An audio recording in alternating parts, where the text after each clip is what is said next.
I am 35,000 feet over the Atlantic, sipping champagne while my phone suppresses a storm of panic texts. 48 hours ago, I was the invisible daughter cleaning up after a Super Bowl party. Now, I am a lead architect earning a salary my father never dreamed of.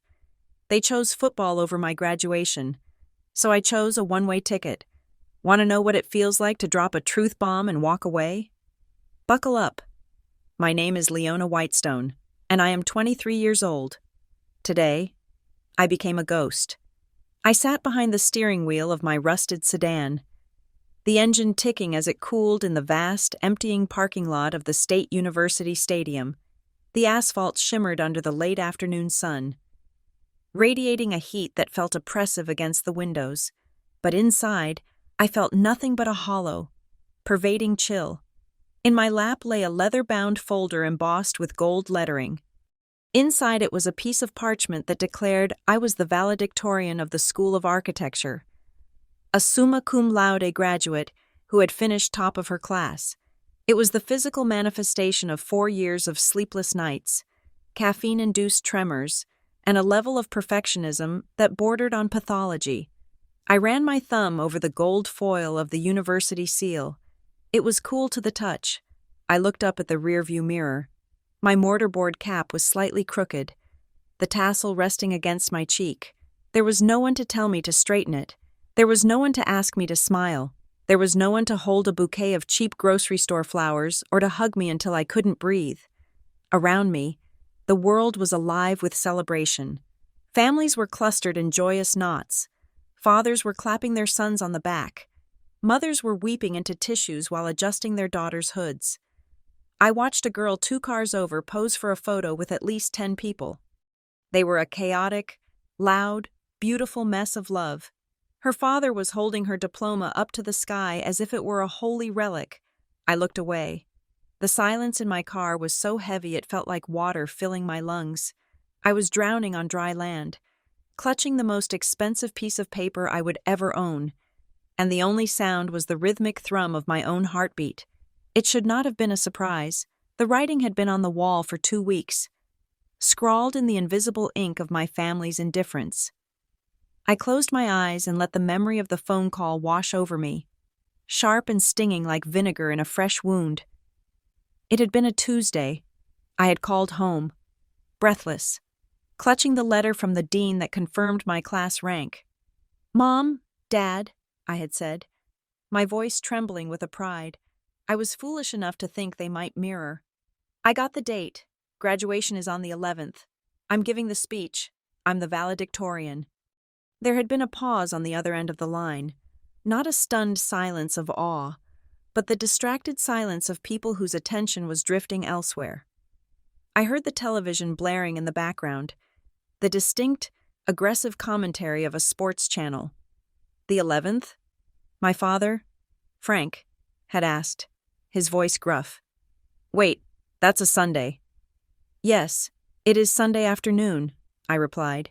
"Leona," he sighed, the sound of a man burdened by a great inconvenience. "That is Super Bowl Sunday. You know that. We have been planning the party for 3 months. The boys are coming over. It is the big one." I felt my stomach drop, a physical sensation of falling. "But Dad, it is my graduation. I am the first person in this family to finish college with honors. It starts at 2. You could come for the ceremony and be back by kickoff. Please. And leave Brody to set up the equipment alone?" My mother, Clara, chimed in from the background, her voice shrill. "You know your brother gets anxious when the setup isn't right. It is a big day for him. Leona, he needs to analyze the plays. It is educational for him." "Educational?" I had choked out the word. "He is watching a game. Mom, I am graduating from architecture school." "Don't be dramatic, Leona," my father snapped. "It is just a ceremony. They mail you the paper anyway. We can't cancel on 40 people because you want to walk across a stage for 10 seconds. Prioritize the family." For once, the line had gone dead shortly after. Prioritize the family. That was the Whitestone motto. But in our house, family was a synonym for Brody. Brody, my younger brother by 2 years. Brody, the backup quarterback for a Division II college team who had spent more time on the bench than on the field this season. Brody, the golden boy, the lottery ticket my parents were convinced would cash out into an NFL contract that would solve all their financial mismanagement. They treated him like a thoroughbred racehorse, feeding him expensive supplements and paying for elite trainers, while I was the pack mule expected to carry my own weight and stay out of the way. I looked down at my dress beneath the open graduation gown. It was a simple navy blue sheath. I had sewn it myself on a borrowed machine in the design studio at 3 a.m. last week. The hem was perfectly straight, the darts perfectly aligned. I had asked my mother for $50 to buy a dress from the mall, just something off the rack, and she had laughed. $50? She had said, looking at me as if I had asked for a trip to the moon. We don't have that kind of budget right now, Leona. We just had to upgrade the entertainment system. Brody needs to see the game film in high definition to study the defensive formations. It is an investment in his future. So, while I pinned fabric scraps together to look presentable for the biggest day of my life, my parents were installing a 4K projector and a surround sound system that cost more than my entire final semester's tuition. I gripped the steering wheel until my knuckles turned white. The injustice of it wasn't a sharp stab anymore. It was a dull, chronic ache, like a bone that had healed wrong. I started the car. The engine coughed before turning over. It was time to go back. As I pulled out of the lot, my eyes fell on the passenger seat. There, sitting stark and incongruous against the stained upholstery, was a black envelope. It was made of thick, heavy cardstock, the kind that whispered of old money and high stakes.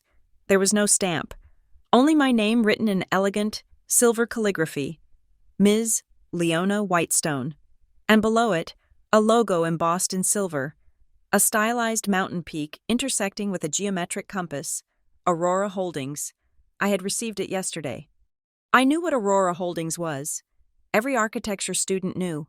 They were a Swiss conglomerate, a titan in the industry known for avant-garde skyscrapers and sustainable eco-cities. They didn't hire graduates. They hired legends. I had been too terrified to open it fully. I had peeked, seen the heavy cream paper inside, and shoved it back into the envelope. It felt dangerous. It felt like a mistake. Why would a firm in Zurich be writing to a girl who worked the night shift at a diner to pay for her textbooks?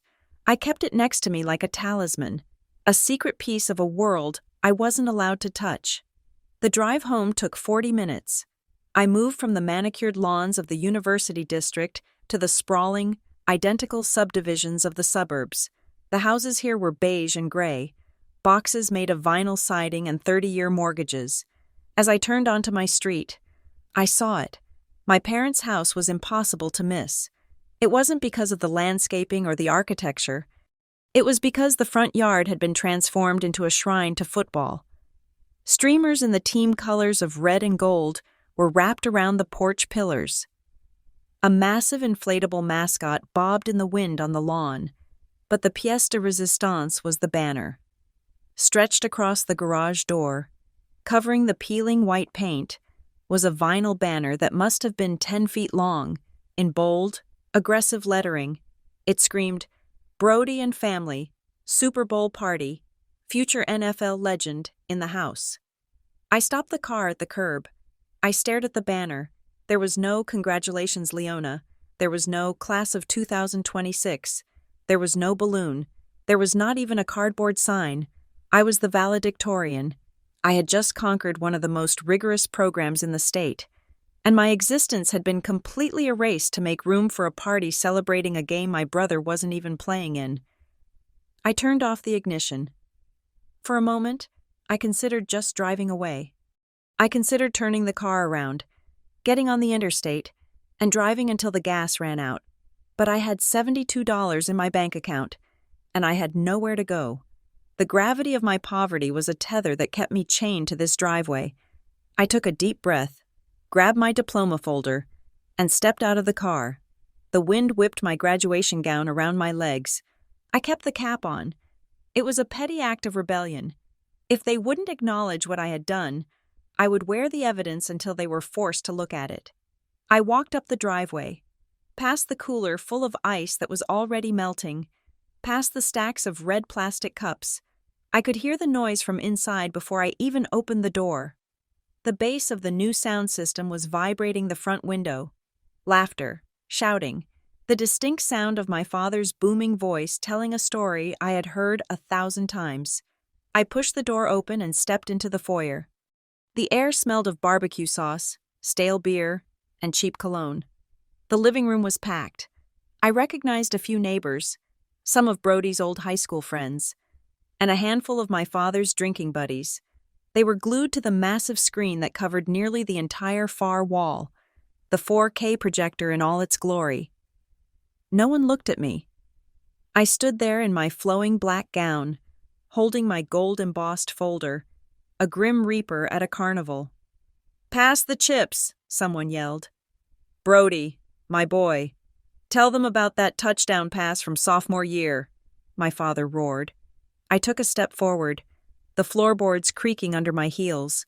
Finally, movement in the periphery caught my eye. My mother, Clara, came bustling out of the kitchen.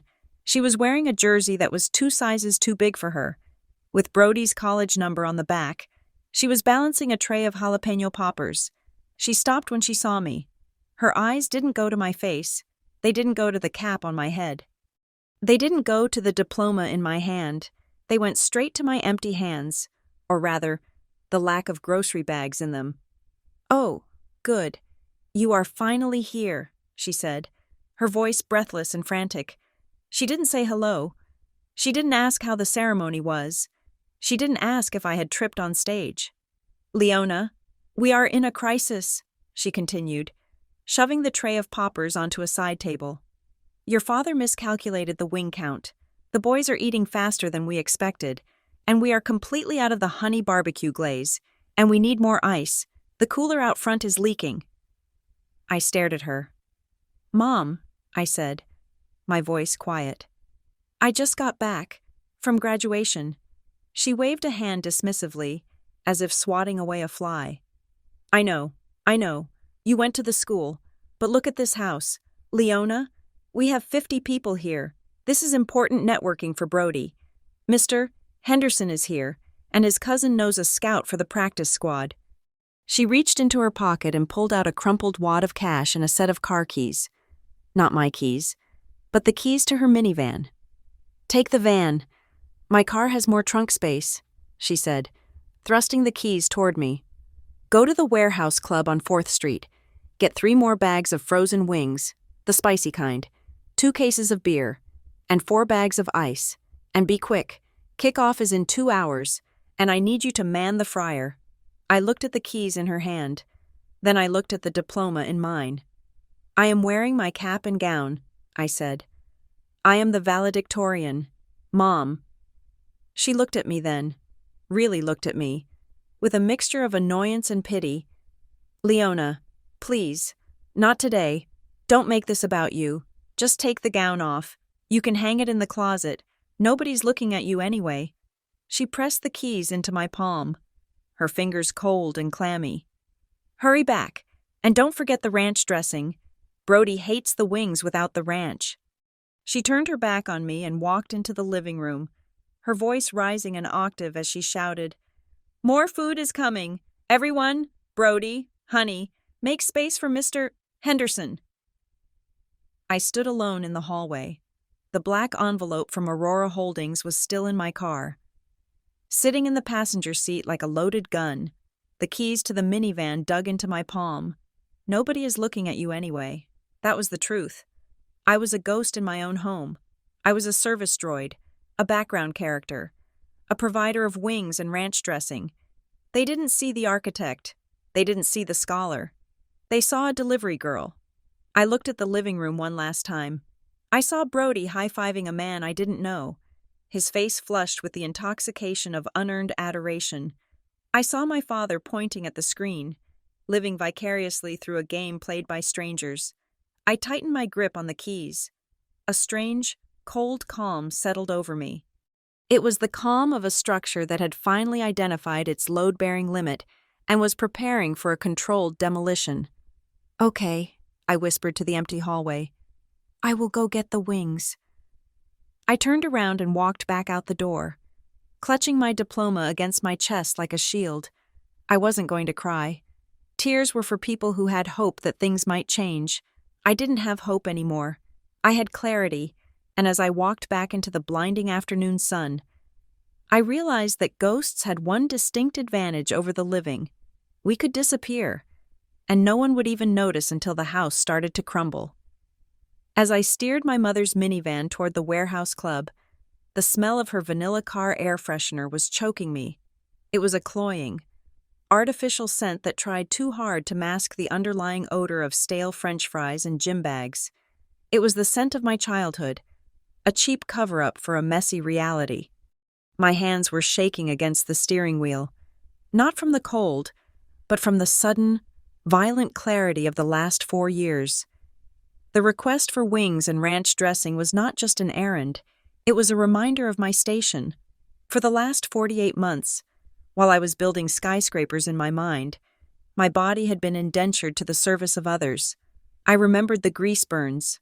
They were small, circular scars on my forearms from the fryers at the Rusty Spoon, a diner on the edge of campus where I worked the graveyard shift. I would clock in at 10 at night and clock out at 6 in the morning, smelling of bacon grease and desperation, only to sprint to an 8 o'clock studio review. My tuition was paid in crumpled $1 bills and quarters left by truckers and hungover college students. I had calculated it once. To pay for a single credit hour of my advanced structural engineering class, I had to serve 342 Grand Slam breakfasts. Every plate I carried was a brick in the foundation of my degree. Every rude customer I endured was a beam of steel. I did not have the luxury of sleep. I survived on vending machine coffee and the sheer terror of failing. The contrast with Brody was so sharp it could cut glass, while I was scraping gum off the underside of diner tables. My parents were wiring thousands of dollars to a private quarterback coach named Chip, a man who charged $200 an hour to tell Brody to throw the ball tighter. They hired a nutritionist to meal prep organic, high-protein lunches for him because the cafeteria food disrupted his macros. They bought him supplements that cost more per canister than my monthly grocery budget. It was an investment. My father always said, "You have to spend money to make money," but the spending was grotesque.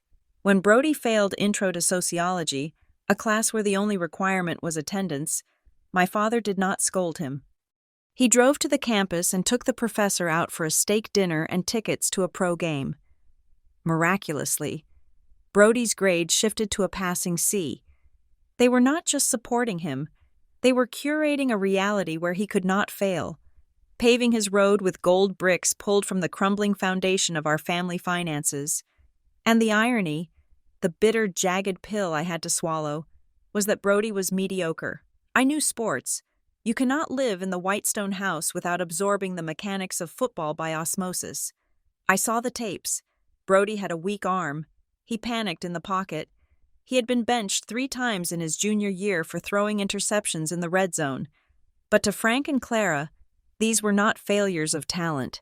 They were conspiracies. The coach had a vendetta. The offensive line was weak. The sun was in his eyes.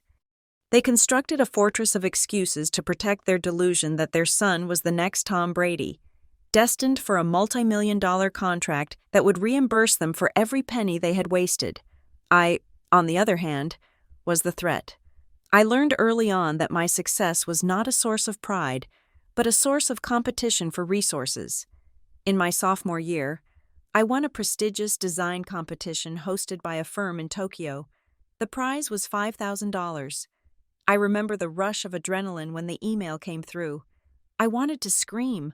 I wanted to run home and show them, but I stopped myself. I knew what would happen. If I told them I had $5,000, the transmission on Brody's truck would suddenly break, or he would need a new set of elite shoulder pads, or my mother would need to borrow it to pay off the interest on a credit card she had maxed out buying team merchandise. So I created a ghost. I entered competitions under the alias L.W. Stone. I opened a separate bank account online, opting for paperless statements so no mail would ever arrive at the house. I won 3 more awards in my junior year. I designed a micro-housing unit for disaster relief that was featured in an architectural digest. I was building a reputation in Europe and Asia while sitting at the dinner table in America. Listening to my father lecture me on why I should pick up extra shifts at the diner to help with the grocery bill. I tried to share my world with them once, just once. It was during the Thanksgiving break of my junior year. I had brought home a scale model of a library I had designed. It was beautiful.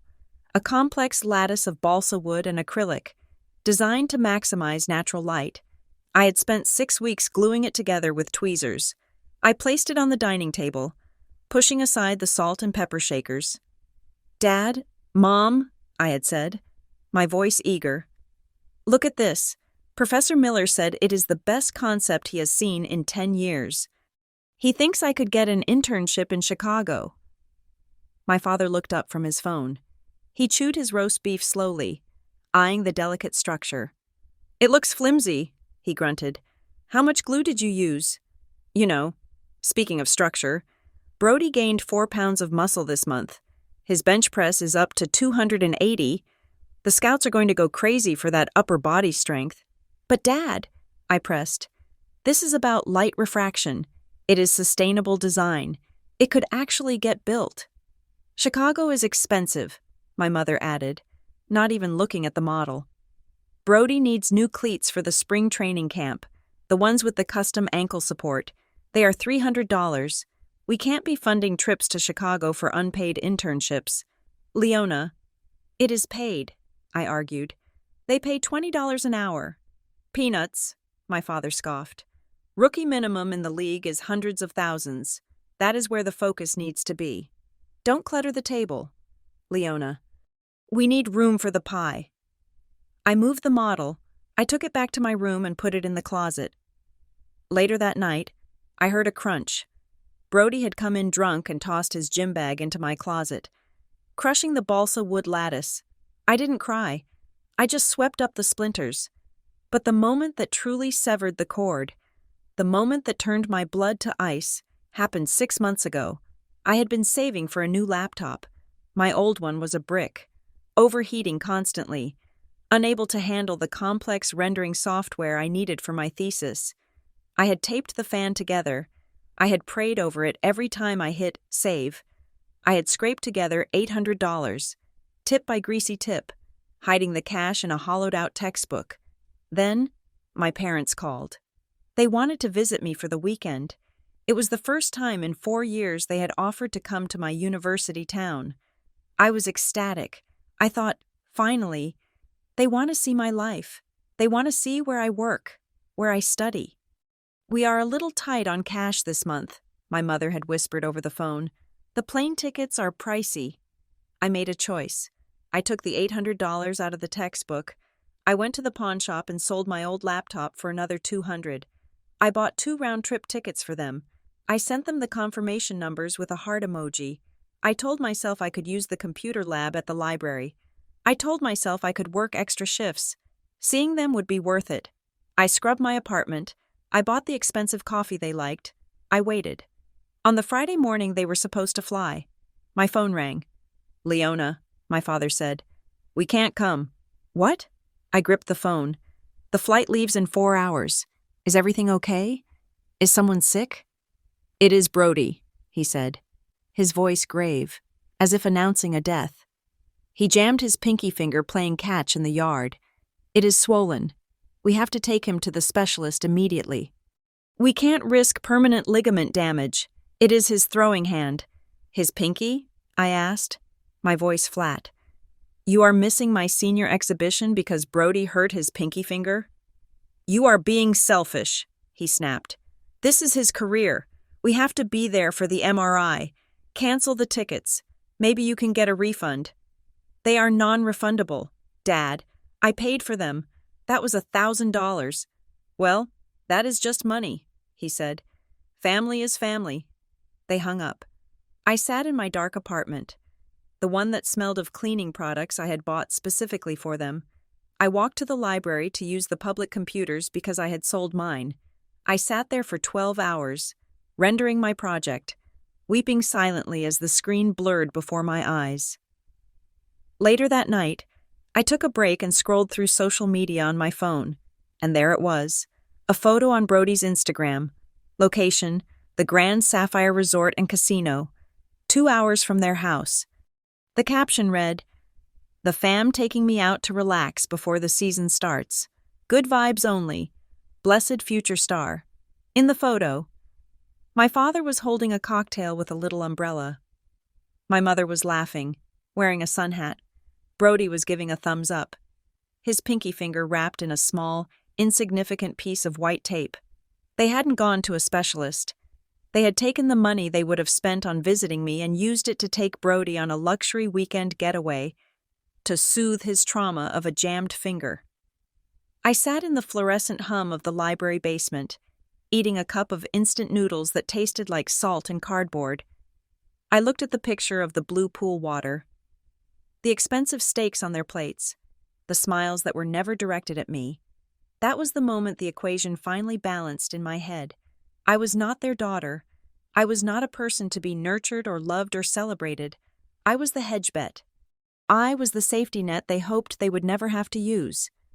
I was the invisible infrastructure that kept the house standing while they poured all their resources into decorating the facade.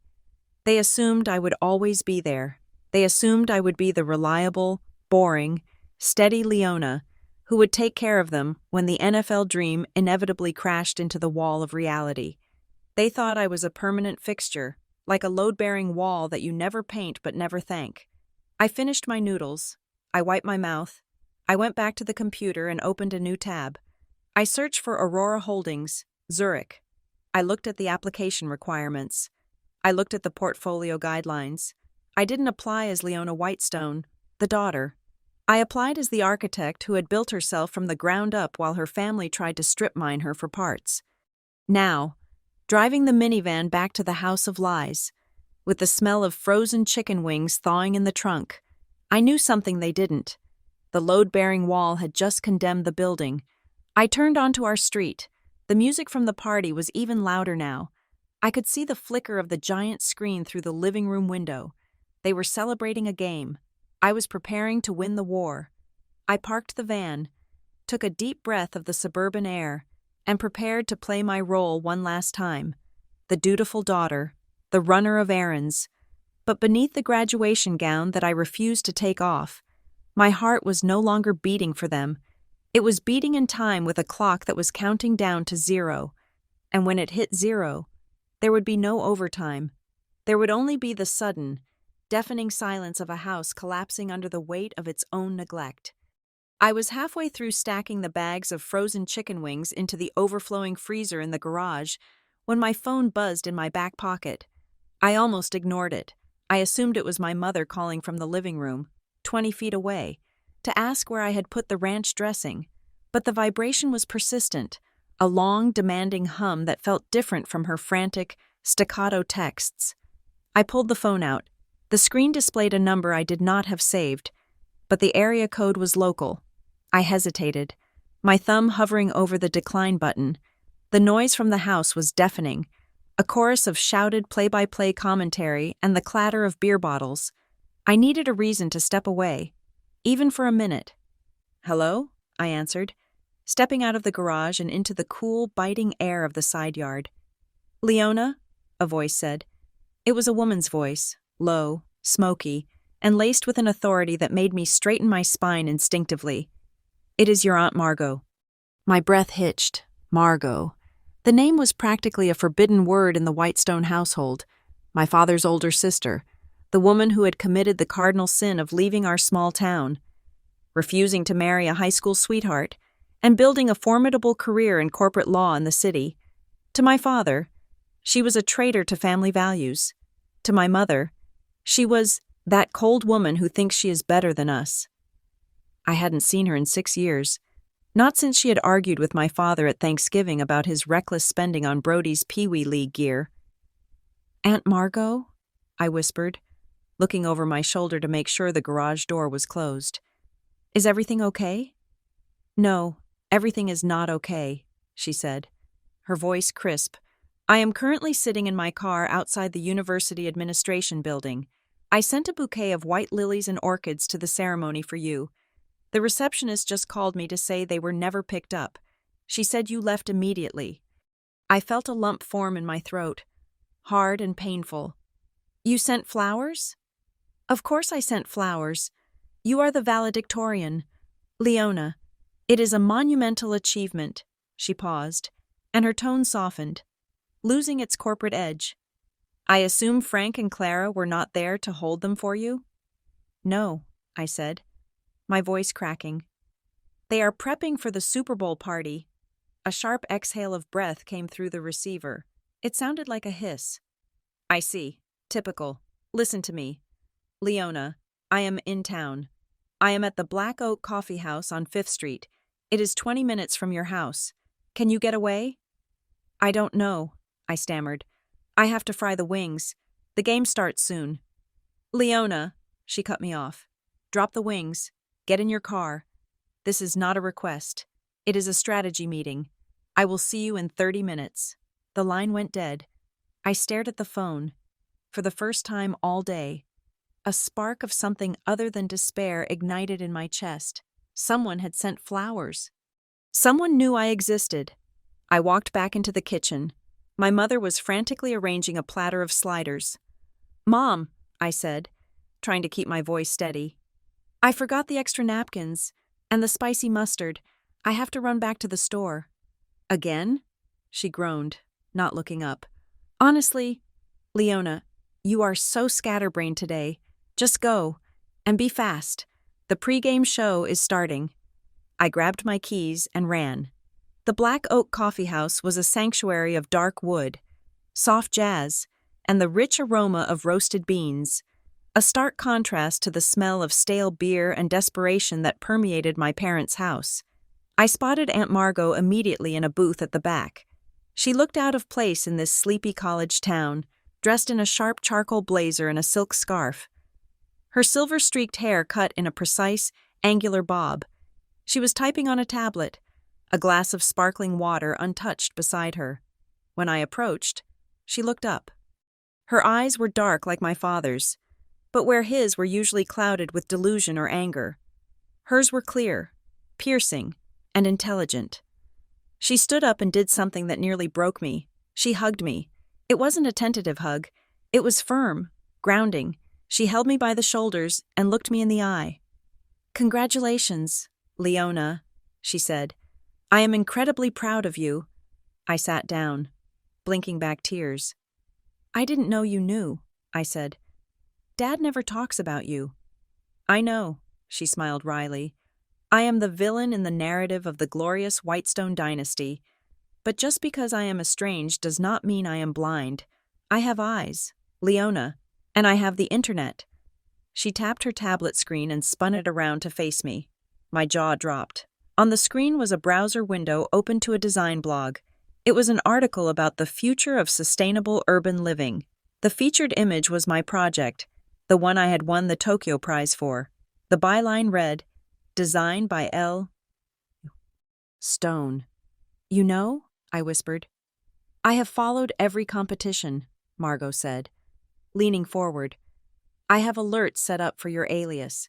I saw the micro-housing project. I saw the library concept. You have a gift.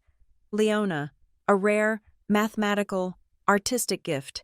And watching you suffocate that gift to serve hors d'oeuvres to a brother who can barely read a defensive line is making me physically ill. I looked down at my hands. They think he is going to the NFL. Aunt Margot, they think it will pay off. We both know that is a lie, she said, her voice dropping to a conspiratorial whisper. Brody has a passer rating of 78 in a Division II conference. He is not going to the NFL. He is going to be an assistant coach at a high school. At best, Frank and Clara are banking on a winning lottery ticket that has already been drawn as a loser. But we are not here to talk about them. We are here to talk about you. She pointed to the tote bag I had brought with me. I had instinctively grabbed the black envelope from the car before coming inside. Is that it? She asked, nodding at the bag. I froze. How do you know? I have friends in high places, Leona, and I know the head of talent acquisition at Aurora Holdings. We went to law school together. I didn't get you the job. Your portfolio did that. But I made sure they knew who you were. She gestured to the envelope. Open it, now. My hands trembled as I reached into the bag and pulled out the thick, black envelope. The silver logo caught the light of the hanging lamp. I broke the wax seal on the back. It made a satisfying snap. I pulled out the documents. The paper was heavy, cream-colored, and textured. Read it, Margot commanded gently. I scanned the first page. Dear Ms. Whitestone, we are pleased to offer you the position of Junior Project Architect at our global headquarters in Zurich, Switzerland.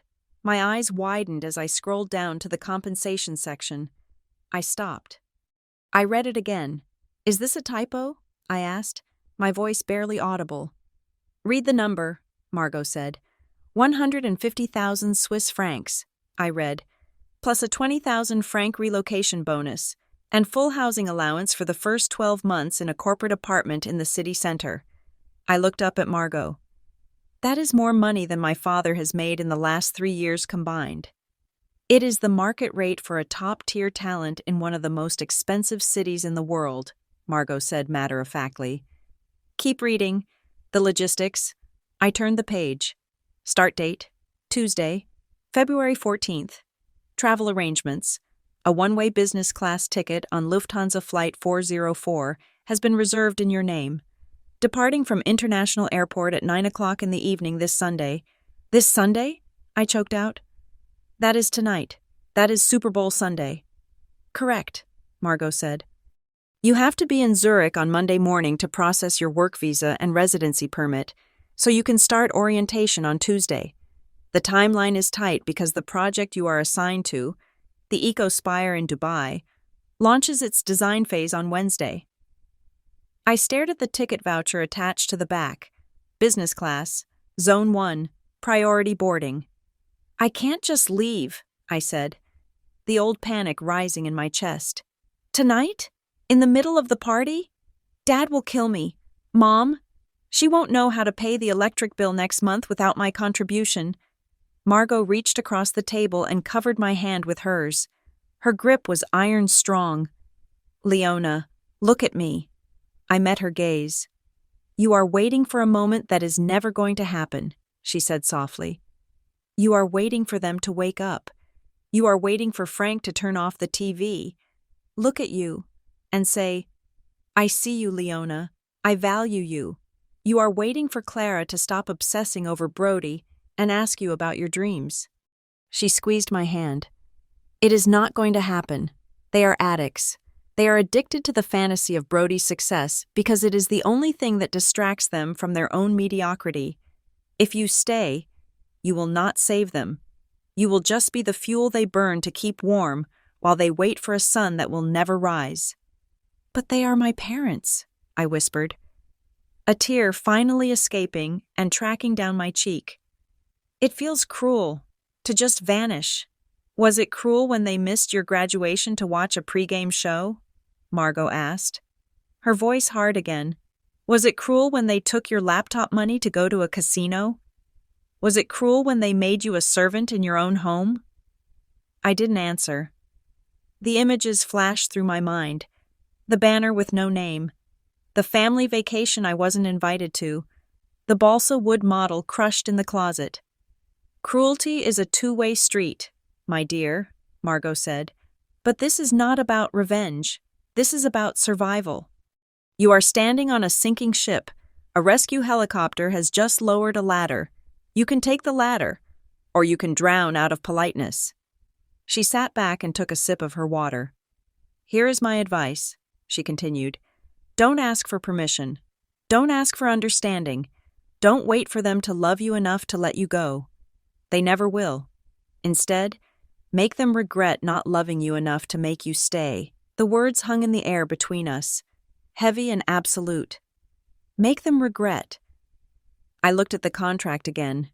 Zurich, a city of mountains and lakes and architecture, a place where I would be Ms. Whitestone, the architect, not Leona, the girl who brings the ranch dressing. I thought about the dress I had sewn myself. I thought about the empty seat next to me at the ceremony. I have nothing packed, I said. My passport is in my desk drawer. But my clothes. You don't need the clothes, Margot said. You are going to Zurich with a signing bonus. Buy new clothes. Better clothes. Take your laptop, your portfolio, and your passport. Leave everything else. Leave the ghosts behind. She reached into her purse and pulled out a small burner phone. I have arranged a car service, she said. It will be parked 2 streets over from your house at 6 o'clock this evening. The driver knows to wait. Text me on this phone when you are clear. Do not use your regular phone. If Frank realizes you are leaving, he will try to guilt you, threaten you, or physically block the door. You know he will. I took the phone. It felt light, but it carried the weight of a grenade. Why are you doing this? I asked. Margot smiled, and for the first time, it reached her eyes. Because 30 years ago, I was you, and I didn't have an Aunt Margot. I had to claw my way out with nothing. I want you to fly out. She stood up and smoothed her blazer. Go back, fry the wings, smile, be the good little daughter one last time. And then, at halftime, when they are distracted by the spectacle you run. I stood up too. I felt different. The hollow feeling in my chest was gone, replaced by a cold, hard resolve. It was structural steel reinforcing a crumbling facade. Okay, I said. I will be there. Good, Margot said. And Leona? When you get to Switzerland, send me a postcard, but don't send one to them. I won't, I said. I gathered the papers and slid them back into the black envelope. I put the envelope into my tote bag, underneath a stack of dirty, reusable grocery bags so it wouldn't be seen. I walked out of the Black Oak Coffee House and into the fading afternoon light. The sun was setting, casting long shadows across the pavement. I got back into my mother's minivan. The smell of the vanilla air freshener didn't choke me this time. It smelled like the past. I drove back to the house. As I pulled into the driveway, I saw that 3 more cars had arrived. The lawn was getting trampled. The noise was louder. I stepped out of the car, carrying the bag of napkins I had bought at a convenience store on the way back as a prop. I walked up the path, my head held high. I wasn't a ghost anymore. I was a spy. I was an operative behind enemy lines, and my extraction point was set for 1900 hours. I opened the front door. Finally, my father yelled from the recliner, a beer in his hand. Where is the mustard? The hot dogs are getting cold. Right here. Dad, I said, forcing a bright, plastic smile onto my face. Sorry for the delay. Traffic was terrible. I walked into the kitchen, placed the mustard on the counter, and looked at the clock on the microwave. It was 4 o'clock, 3 hours. I had 3 hours to pack the essence of my life into a backpack. Say a silent goodbye to the bedroom where I had cried 1,000 tears, and execute the most important architectural project of my career, constructing my exit. I picked up the tongs to flip the wings in the fryer. The oil sizzled and popped, dangerous and hot. Just wait, I whispered to the bubbling grease. Just wait until you see what I cook up next. The resolve I felt standing in that kitchen on Sunday, watching the oil bubble like magma, did not spring from a vacuum. It was forged in the fire of a single conversation that had taken place exactly 1 night prior. To understand why I was able to lie to my mother's face with such ease, you have to understand the suffocation of Saturday night. It was the eve of the Super Bowl, or as my father called it, the Holy Vigil. I had walked into the living room at 8 o'clock in the evening. The space had already been transformed into a claustrophobic shrine to the sport. The windows were blocked out with thick red curtains to prevent glare on the projection screen. The air was hot and stagnant, smelling of heated electronics and the sharp, chemical tang of the cleaning spray my mother had used to polish Brody's trophies on the mantel. Every surface was covered in memorabilia. There were plastic helmets serving as bowl holders, miniature goalposts taped to the coffee table, and a life-sized cardboard cutout of a famous quarterback standing in the corner like a silent, judging sentinel. The television was blaring at a volume that made the floorboards vibrate. It was a pre-game analysis show, a panel of men in suits screaming statistics at each other. My father, Frank, was sitting in his recliner. which had been pushed 2 feet closer to the screen than usual. He was holding a clipboard and a red pen, scribbling furiously. My mother, Clara, was on the sofa, aggressively fluffing throw pillows that were embroidered with footballs. Brody was sprawled on the floor, stretching his hamstrings, grunting theatrically with every movement. I stood in the doorway for a long moment. I felt like an intruder in a foreign temple. I was wearing my pajamas, clutching a mug of tea, trying to find a break in the wall of noise to insert my existence. "Mom, Dad," I said. My voice was swallowed by the television. I stepped closer. Moving directly into my father's line of sight, I took a deep breath. "Mom, Dad," I said, louder this time, projecting my voice the way I had learned for jury presentations in architecture school. "I have something important regarding my future that I need to discuss with you." My father did not look up. His eyes were darting between the screen and his clipboard. He tapped the pen against the paper in a frantic rhythm. "Not now, Leona," he grunted, waving his hand at me as if I were a persistent gnat. "Save it for later. I am currently analyzing the defensive rotation of the opposing team. This is critical data." I stared at him. "Dad, the Super Bowl is tomorrow. You are not playing." "Brody is not playing. You are watching a game on television. The defensive rotation does not affect us. It affects the football IQ of this household," Frank snapped, finally glancing at me with irritation. "Tomorrow is a big day for Brody. We have important guests coming. Scouts might be watching how he analyzes the game. I need to make sure he is prepared to talk strategy. We are simulating a professional environment here." I looked at Brody. He was 21 years old, lying on the carpet, scrolling through his phone while half-heartedly pulling on his toes.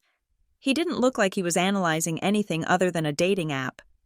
"It will only take 5 minutes," I pressed, my grip on the mug tightening. "I need to talk to you about what I'm doing next, after graduation." My mother sighed, a loud, exaggerated sound that managed to cut through the noise of the commentators. She stopped fluffing the pillow and looked at me with tired, martyr-like eyes. "Leona, honestly," she said, "can't you see we are swamped? I have to iron the tablecloths. I have to marinate the brisket. And now you want to talk about what? Moving out?" "Yes," I said. "I might be going away, far away." I waited for a reaction. I waited for a flicker of concern, a question about where, a motherly instinct to ask if I would be safe.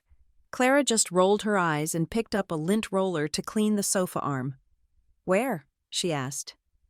Her tone bored. "Are you moving into one of those cheap apartments in the suburbs? The ones with the thin walls? Well, just remember that you cannot ask us for the security deposit. We are fully leveraged right now with the party expenses. Do not expect a handout just because you want to play independent." "It is not about money," I said, feeling the heat rise in my cheeks. "I have a job offer," Brody snorted from the floor. He didn't even look up from his phone. "A job offer?" He laughed, a cruel, sharp sound. "Doing what? Drawing lines on paper for some local construction company? What are they paying you? 30,000? You are probably going to be a drafter for a guy who builds garden sheds. Peanuts. You will be back here begging for grocery money in 2 months. It is not a local company," I said, my voice trembling slightly. "And it is not garden sheds." "Whatever," Brody said, finally sitting up and stretching his arms. "Hey, Mom, did you buy the protein powder I asked for? The chocolate isolate? I need it for the morning shake." "Of course, honey," Mom said, her voice instantly switching to a coo of affection. "It is on the counter. I bought the large tub." I felt invisible. I felt like I was screaming behind soundproof glass. The contrast between how they spoke to him and how they spoke to me was not just a gap. It was a canyon. I took a step forward, blocking the view of the television completely. "Dad," I said sharply. Frank groaned and leaned to the side to see around me. "Leona, move. They are showing the injury report." "Why didn't you come?" I asked. The question tore out of my throat before I could stop it. It wasn't the strategic conversation I had planned. It was the raw, bleeding wound I'd been trying to hide. "Come where?" Frank asked, distracted. "To my graduation," I said. "Today. It was today. You missed it. Why?" The room went silent for a second, but only because the commercial break started on the TV. "We told you, Leona," my mother said, standing up and brushing invisible dust off her pants. "The schedule clashed. It was bad timing. We couldn't risk being stuck in traffic and missing the pre-game setup for Brody." "It is a 2-hour ceremony," I said, my voice shaking. "It is a 20-minute drive. You could have come. You chose not to. I sat there alone. I walked across the stage and no one cheered." I looked at my father. "You have driven 4 hours to watch Brody sit on a bench during a rainstorm. You have flown to other states to watch him practice, but you couldn't drive 20 minutes to see me become valedictorian?" My father finally set the clipboard down. He looked at me, and his face hardened. It wasn't an expression of guilt. It was an expression of annoyance. He looked at me like I was an employee who was complaining about the break room policy during a merger meeting. "You are being dramatic," Frank said coldly. "And frankly, you are being incredibly self-centered." "Self-centered?" I whispered. "I am the only person in this family who pays my own bills. I am the only one who cooks. I am the only one who cleans." "That is your contribution," Frank shouted, his voice booming over the return of the sportscasters. "We provide the roof. You contribute the labor. That is the deal. But don't confuse your little academic achievements with the mission of this family." He stood up then, towering over me. He pointed a thick finger at the television screen, where athletes were running onto a field. "Look at that. Leona," he said. "That is glory. That is immortality. Football is the legacy of this family. My father loved it. I love it. And Brody is going to live it. That is where our name gets written in history, on a scoreboard, not on a piece of paper that gets filed away in a dusty drawer." He leaned in close to my face. I could smell the onion dip on his breath. "Your degree is nice, whatever, but it does not bring glory. It does not bring millions of dollars. It does not put the Whitestone name in lights. Brody is the vessel. Brody is the future. So stop whining about a ceremony that means nothing to anyone but you. And start helping us build the platform for your brother. Do not be so selfish." The word hung in the air. Selfish. I looked at my mother. She was nodding in agreement, her face set in a mask of righteous indignation. "Your father is right," she said. "We all have to make sacrifices for the greater good. Brody's success is the family's success. When he makes it to the NFL, we all win. You should be happy to support him, not trying to steal his spotlight on his big weekend." "Yeah, Leona," Brody chimed in, smirking. "Don't be a hater just because you are not an athlete. Stick to your sketches. Leave the real work to the men." I looked at them, really looked at them. I saw the fear in my father's eyes, the terror that he was a nobody, desperate to attach himself to a son who was also destined to be a nobody.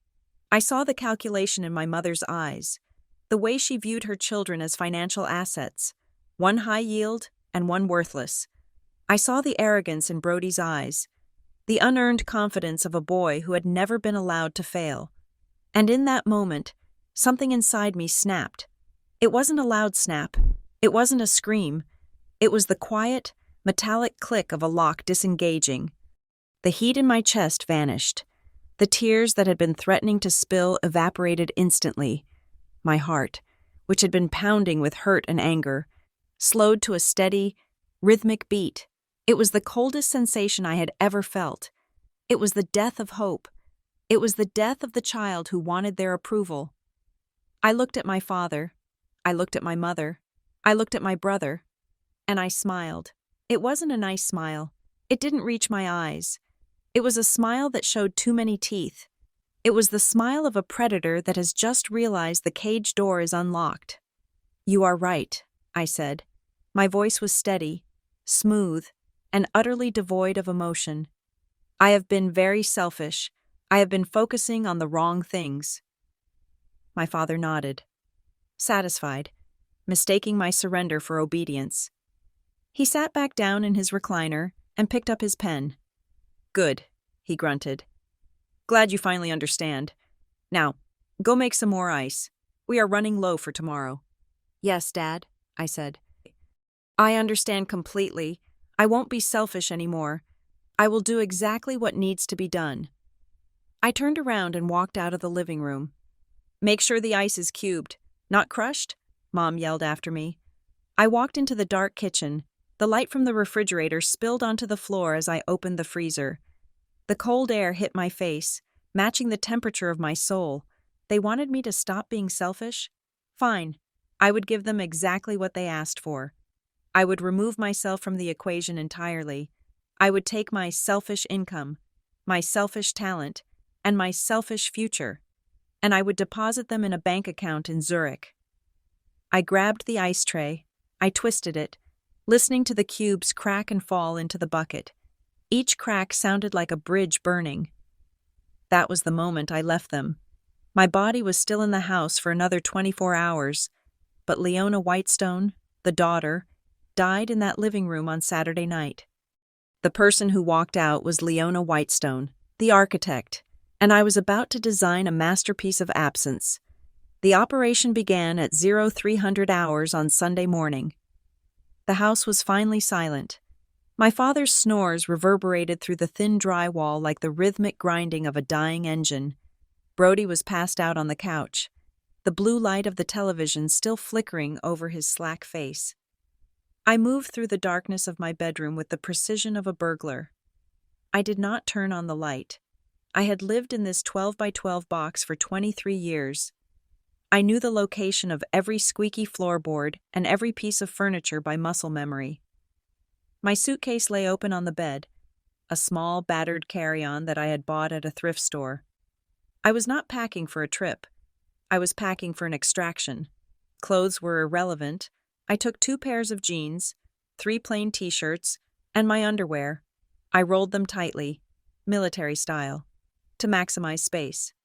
The rest of my wardrobe, the faded sweaters, the worn-out sneakers, the prom dress my mother had bought me from a clearance rack 5 years ago, I left hanging. The real cargo was my life's work.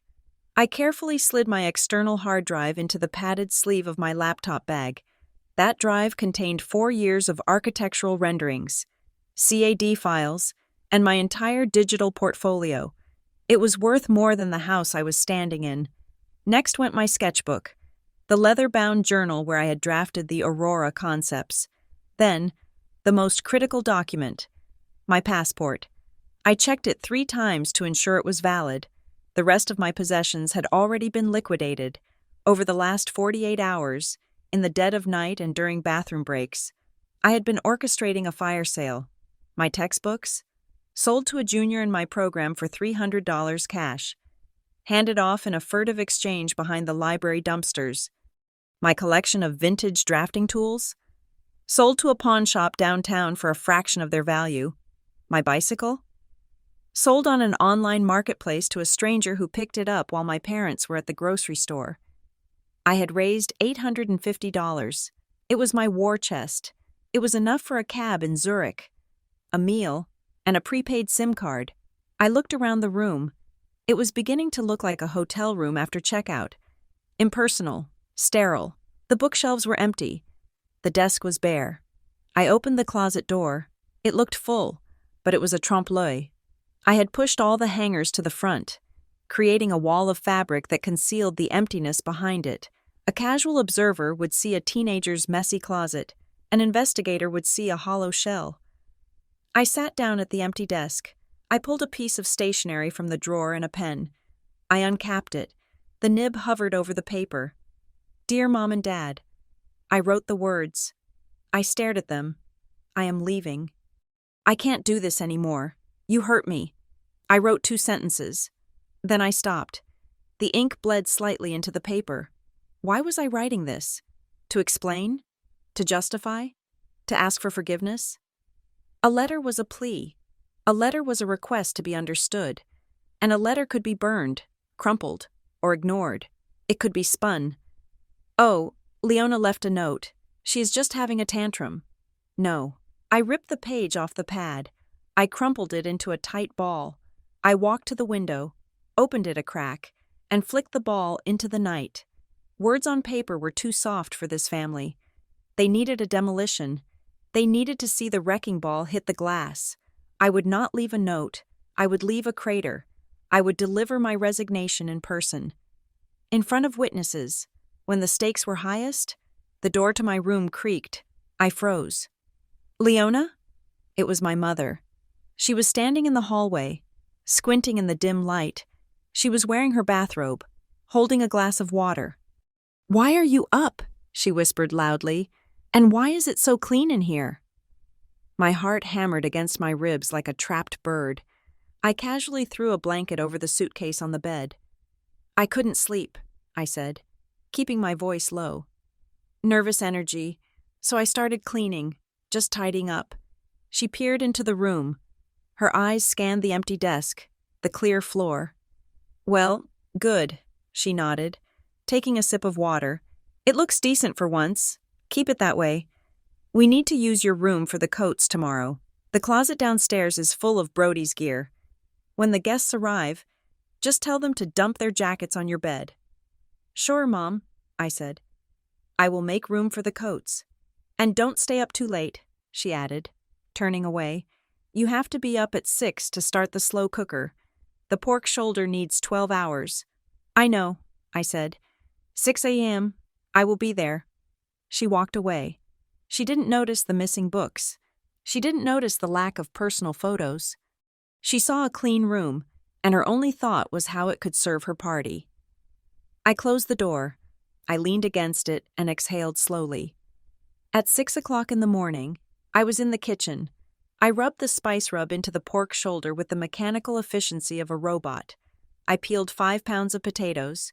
I arranged the beer bottles in the cooler with the labels facing out, just the way my father liked. At 10 o'clock, I went to the bathroom and locked the door. I pulled out the burner phone Aunt Margot had given me. One new message. "Margot. Car is confirmed. Black sedan. License plate. Kilo Whiskey 92. Driver will be at the corner of Oak and Elm at 1845. Be ready. Flight LH 404 is on time. Do not miss it." I typed back, "Copy. I am ready." I flushed the toilet to cover the sound of me hiding the phone back in my toiletry bag. At noon, the guests started to arrive. The noise level rose steadily. I moved through the crowd like a phantom, offering drinks, taking coats, smiling until my jaw ached. "Put your coat in the back room," I told a neighbor. "Just throw it on the bed." I watched as my bed, my sanctuary, disappeared under a pile of heavy winter jackets. It was fitting. They were burying my past. At 3 o'clock, I slipped away to the backyard for a smoke break, even though I didn't smoke. I stood by the fence and looked at the house. I looked at it not as a daughter, but as an architect. It was a split-level ranch, built in the 80s. The roof shingles were curling. The gutter on the east side was detached, hanging by a single rusted nail. The foundation had a hairline crack running from the basement window to the ground. I had noticed it last summer and told my father. But he had dismissed it as settling. It wasn't settling, it was structural failure. The soil beneath the house was clay. It expanded and contracted with the seasons, slowly tearing the rigid concrete apart. The house was fighting a losing battle against the ground it stood on. Just like us. My parents were the clay, shifting, unstable, expanding with ego and contracting with debt. Brody was the heavy, ornate facade they kept adding to the top. Too much weight for a weak base, and I was the rebar they had forgotten to install. "It is going to collapse," I whispered to the peeling paint. "Give it 5 years, maybe 10. But the crack will widen, the water will get in, and the rot will start." I turned away. I didn't want to be there when the roof came down. I went back inside. I walked past the living room where my father was holding court, explaining the zone defense to a captive audience. I walked past the kitchen where my mother was pouring margaritas. I went into the hallway. There was a small console table there. On it sat a single framed photograph. It was the only picture of the whole family. It was taken 10 years ago, at a beach vacation. I picked it up. In the photo, I was 13. I was standing on the far left, slightly out of frame. My hair was windblown across my face. My parents were in the center, flanking Brody, who was holding a plastic shovel like a trophy. They were all smiling at the camera. I was looking at them. Even then, I was looking at them, and they were looking at the lens. I felt a sudden, sharp pang of grief. It wasn't regret for leaving. It was grief for the little girl in the picture. I wanted to reach through the glass and tell her, "Run now. Don't wait 10 years. Run." I looked at their smiles. They looked so happy. They looked complete. They didn't need me in the frame then, and they didn't need me now. I placed the frame back on the table, but I placed it face down. The glass made a soft clack against the wood. "Goodbye," I said. I turned and walked toward the stairs. It was 5 o'clock. The sun was dipping low. The Super Bowl kickoff was in 90 minutes. The car was coming in 1 hour and 45 minutes. I went to the closet under the stairs where I had stashed my bag. Not in my room, but right by the front door, hidden behind the vacuum cleaner. I checked the zipper. It was locked. I checked my pocket, the ticket, the passport, the phone. Everything was in place. The demolition charges were set. The fuse was lit. All that was left was to wait for the explosion. Sunday morning bled into afternoon like a slow-motion car crash. Loud, chaotic, and impossible to look away from. By 2 o'clock, the house had ceased to be a home. It was a coliseum of cheap polyester and aggressive hospitality. 50 people were crammed into our split-level ranch. The air was thick enough to chew. A humid cocktail of slow-cooked pork, stale lager, heated arguments about point spreads, and too many bodies in too little space. The noise was a physical force. It wasn't just sound, it was vibration. The bass from the pregame show rattled the windows, competing with the roar of laughter and the clinking of bottles. My role in this circus was clear. I was the invisible hand that kept the machinery running. I moved through the living room with a tray of nachos, dodging flailing arms and spilled drinks. I was wearing a plain black t-shirt and jeans, a uniform of neutrality amidst a sea of team jerseys. "Beer me," a voice shouted from the recliner zone. "Coming right up," I said. My voice automated. I grabbed a cold bottle from the cooler, wiped the condensation off with a rag, and handed it to Mr. Henderson, my father's boss at the dealership. He took it without looking at me. His eyes were glued to Brody, who was standing in the center of the room, demonstrating a throwing motion with a foam football. "Look at that form, Mr. Henderson bellowed. "Frank, the boy has got a cannon. When is the draft? Next year?" Soon. My father beamed, his face flushed with pride and 3 beers. "We are talking to agents, top-tier guys. They say he has the intangibles. You can't teach that." I turned away, suppressing the urge to vomit. The agent my father was talking to was a guy who ran a fantasy football league in the next town over. I retreated to the kitchen to refill the guacamole bowl. My mother was there, frantically stirring a pot of chili. "Leona!" she snapped. "The trash in the patio is overflowing, and Uncle Jerry spilled salsa on the rug. Get the club soda. Now." "On it," I said. I grabbed the cleaning supplies and headed back into the fray. As I scrubbed the red stain out of the beige carpet, I listened to the conversations swirling above my head. "So, Frank," a neighbor asked, leaning against the wall, "what is the girl up to? Didn't she just finish school?" I froze, my hand hovering over the stain. "Oh, Leona?" My father waved his hand dismissively. "Yeah, she finished, looking. It is a tough market. She is a bit of a late bloomer, but she is a hard worker, good with her hands. Maybe she will find something in administration." Administration. I was a licensed architect with a portfolio that had been reviewed by Pritzker Prize winners. I had a contract in my pocket that paid more than my father's annual commission.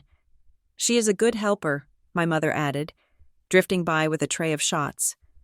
We don't know what we would do without her around the house. I scrubbed harder. The fibers of the carpet were starting to fray. Hey, sweetie? A woman's voice drifted down to me. It was a distant cousin, Aunt Carol, holding a plate of wings.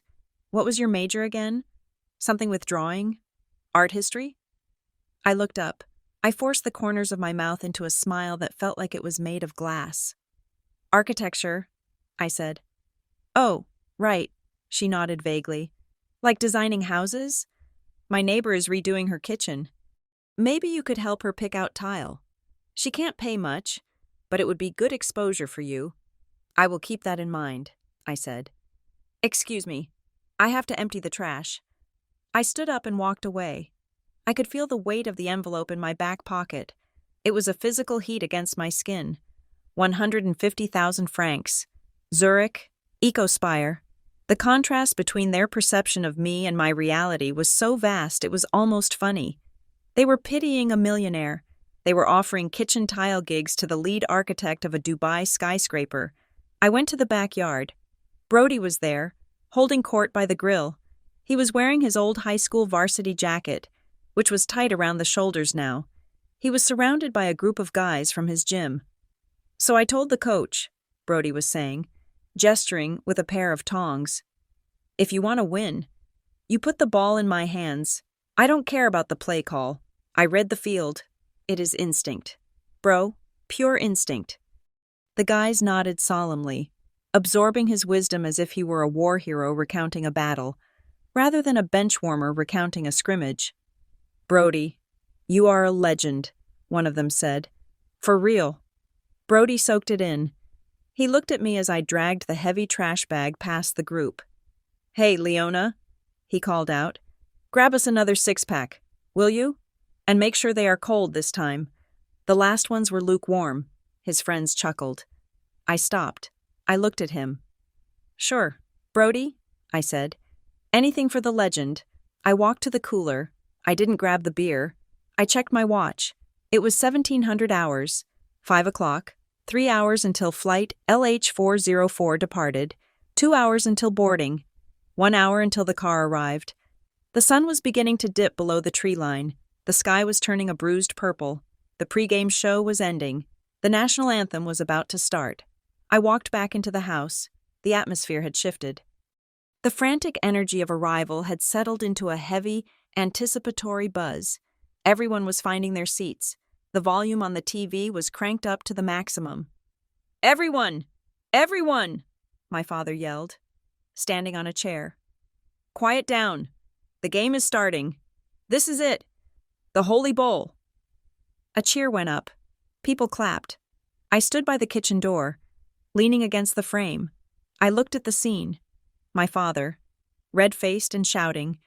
My mother, exhausted but smiling, clutching a glass of wine. Brody, sitting front and center in the best chair, looking like a king on a throne of lies. They were so small. For 23 years, they had been giants to me. They had controlled my world, my self-esteem, my happiness. But now, looking at them through the lens of my departure, they shrank. They were just people in a living room, shouting at a screen, terrified of silence because silence meant facing the truth. I felt a vibration in my pocket. I pulled out the burner phone. Margot. I am here. I looked up. Through the glass of the front storm door, I saw a figure.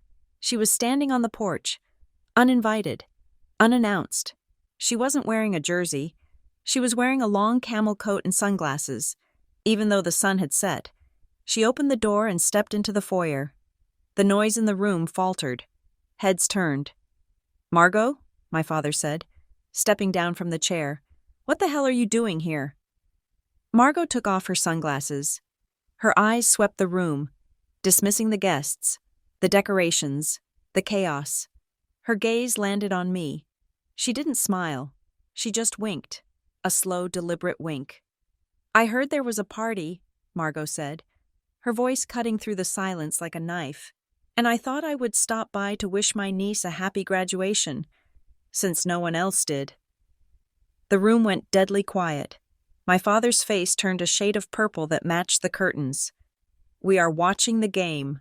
Margot, he growled. Don't start your drama. Oh, I am not here for drama. Frank, she said, walking past him to stand next to me. I am here for the halftime show.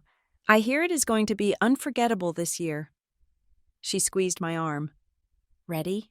She whispered. I looked at the clock. 5:10. I looked at the black envelope peeking out of my pocket. I was born ready, I whispered back. The referee on the TV blew his whistle. The kickoff happened. The room erupted in cheers again. The tension momentarily forgotten in the rush of the game. But I wasn't watching the ball. I was watching the clock. And for the first time in my life, I controlled the time. The first half of the game dragged on like a slow, painful fever dream. I stood in the corner of the living room, a statue of servitude, watching the clock more intently than anyone watched the ball. Every tick of the second hand was a heartbeat closer to my extraction. The room was a pressure cooker of shouting men, spilled beer, and the oppressive heat of too many bodies crammed into a space designed for half their number. When the referee finally blew the whistle to signal halftime, the relief in the room was palpable, but for different reasons, for them. It was a chance to refill their drinks and debate the coaching decisions. For me, it was showtime. My father stood up. He grabbed the remote and muted the television just as the halftime performers were running onto the field. The sudden silence was jarring. It sucked the air out of the room, leaving a vacuum that demanded to be filled. Frank Whitestone stepped into the center of the room, near the coffee table that was littered with empty cans and pretzel crumbs. He raised his glass, which was filled to the brim with amber liquid. His face was flushed, a map of broken capillaries and unearned pride. "Attention!" he bellowed, swaying slightly. "Attention, everyone! I want to say a few words before the second half kicks our stress levels back up." The guests quieted down. They turned toward him, their faces greasy with wing sauce, their eyes glazed with alcohol. Brody remained seated on his throne, the central armchair, smirking up at his father. "Today is a special day," Frank began, his voice thick with emotion. "We are watching the Super Bowl, yes, but we are also looking at the future. I look at my son, Brody, and I see greatness." He pointed at Brody, who did a mock salute. "This family has sacrificed everything for that boy," Frank continued, his voice rising. "We have put every dime, every hour, every drop of sweat into his arm, and I want to tell you all, it is going to pay off. We are looking at a future NFL star right here in this living room. The investment is about to mature. Folks, the Whitestone name is going to be on jerseys all over this country. Here, here." "Mr. Henderson shouted, raising his beer.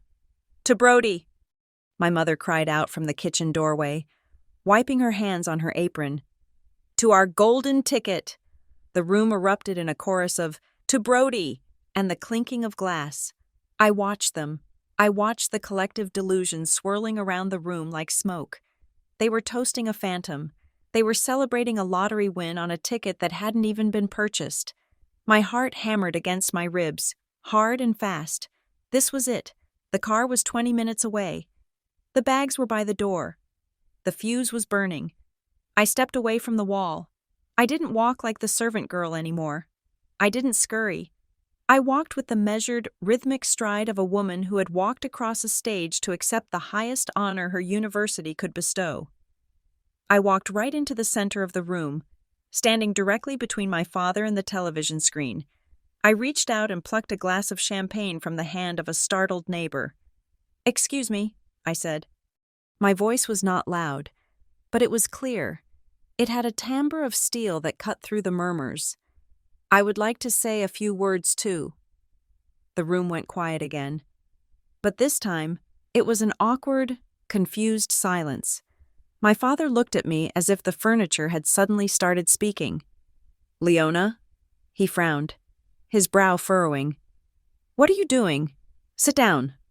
"Quickly, Leona," my mother hissed from the back, checking her watch. "The halftime show is starting in 5 minutes. We need to get the hot dogs out. Don't embarrass us." "It will only take a moment," I said. turning to face my parents. I held the champagne glass up, catching the light. I just wanted to add to the toast. I took a breath. The air tasted of stale paprika and victory. Dad, Mom, I began, locking eyes with them. I want to thank you, truly, today, looking at all of this, looking at how you have orchestrated this entire event. I realized you have taught me the most valuable lesson of my life. My father's expression softened slightly. He puffed out his chest, expecting praise. Well, good. It is about time you showed some gratitude. Yes, I continued, my smile sharpening into a blade. You taught me that in this family, and perhaps in this world you have built. The value of a human being is measured exclusively by the weight of a trophy. You taught me that a person's worth is determined by their stats, their jersey number, and their potential to generate fame. You taught me that intellect, hard work, and loyalty are currencies that have no exchange rate in this house. The smile fell from my father's face. A ripple of unease moved through the guests. Mr. Henderson lowered his beer. Leona, what is this? My mother warned, taking a step forward. You have had too much to drink. Go to your room. I haven't had a drop, I said calmly, but I am done serving the drinks, and I am done serving you. I reached into the back pocket of my jeans. The movement was slow, deliberate. Every eye in the room was fixed on my hand. I pulled out the black envelope. I opened it and extracted the contract. I unfolded the heavy, cream-colored paper. It made a crisp, authoritative sound in the silent room. I walked over to the coffee table, pushed aside a bowl of half-eaten potato chips, and placed the document down. It looked alien there, a piece of corporate perfection amidst the suburban squalor. I am resigning from my position as the invisible daughter, I said, and I am accepting a new one. I pointed to the header of the document. This is an employment contract, I announced, projecting my voice to the back of the room. I have been hired as the junior project architect for Aurora Holdings. Aurora who? Brody scoffed, breaking the silence. Is that a landscaping company? It is the largest architectural firm in Europe, I said, not looking at him. Based in Zurich, Switzerland? My father laughed. It was a nervous, incredulous bark. Switzerland? You? Don't be ridiculous. Leona, you have never even been on a plane. You are going to work at the local firm, remember? The one Carol mentioned. No. Dad, I said, I am going to Zurich because they seem to think my degree is worth something. I looked at the guests. I saw their confusion turning into curiosity. And since we are talking about investments and returns, I said, my voice turning cold, I thought you should know the numbers. You love numbers. Right, Dad? I tapped the salary figure on the paper. The starting salary is $150,000 a year, I said. The silence that followed was absolute. It was heavy. It was suffocating. You could hear the hum of the refrigerator from the kitchen. $150,000, I repeated. Base pay, plus a $20,000 signing bonus, plus full relocation, plus a housing allowance in the city center. That is impossible, my mother whispered. Her face had gone pale, the rouge on her cheeks standing out like clown makeup. That is more than your father makes. That is more than the mayor makes.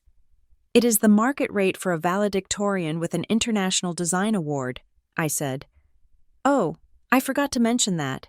I won the Tokyo Design Prize last year, but you were too busy taking Brody to the casino to notice.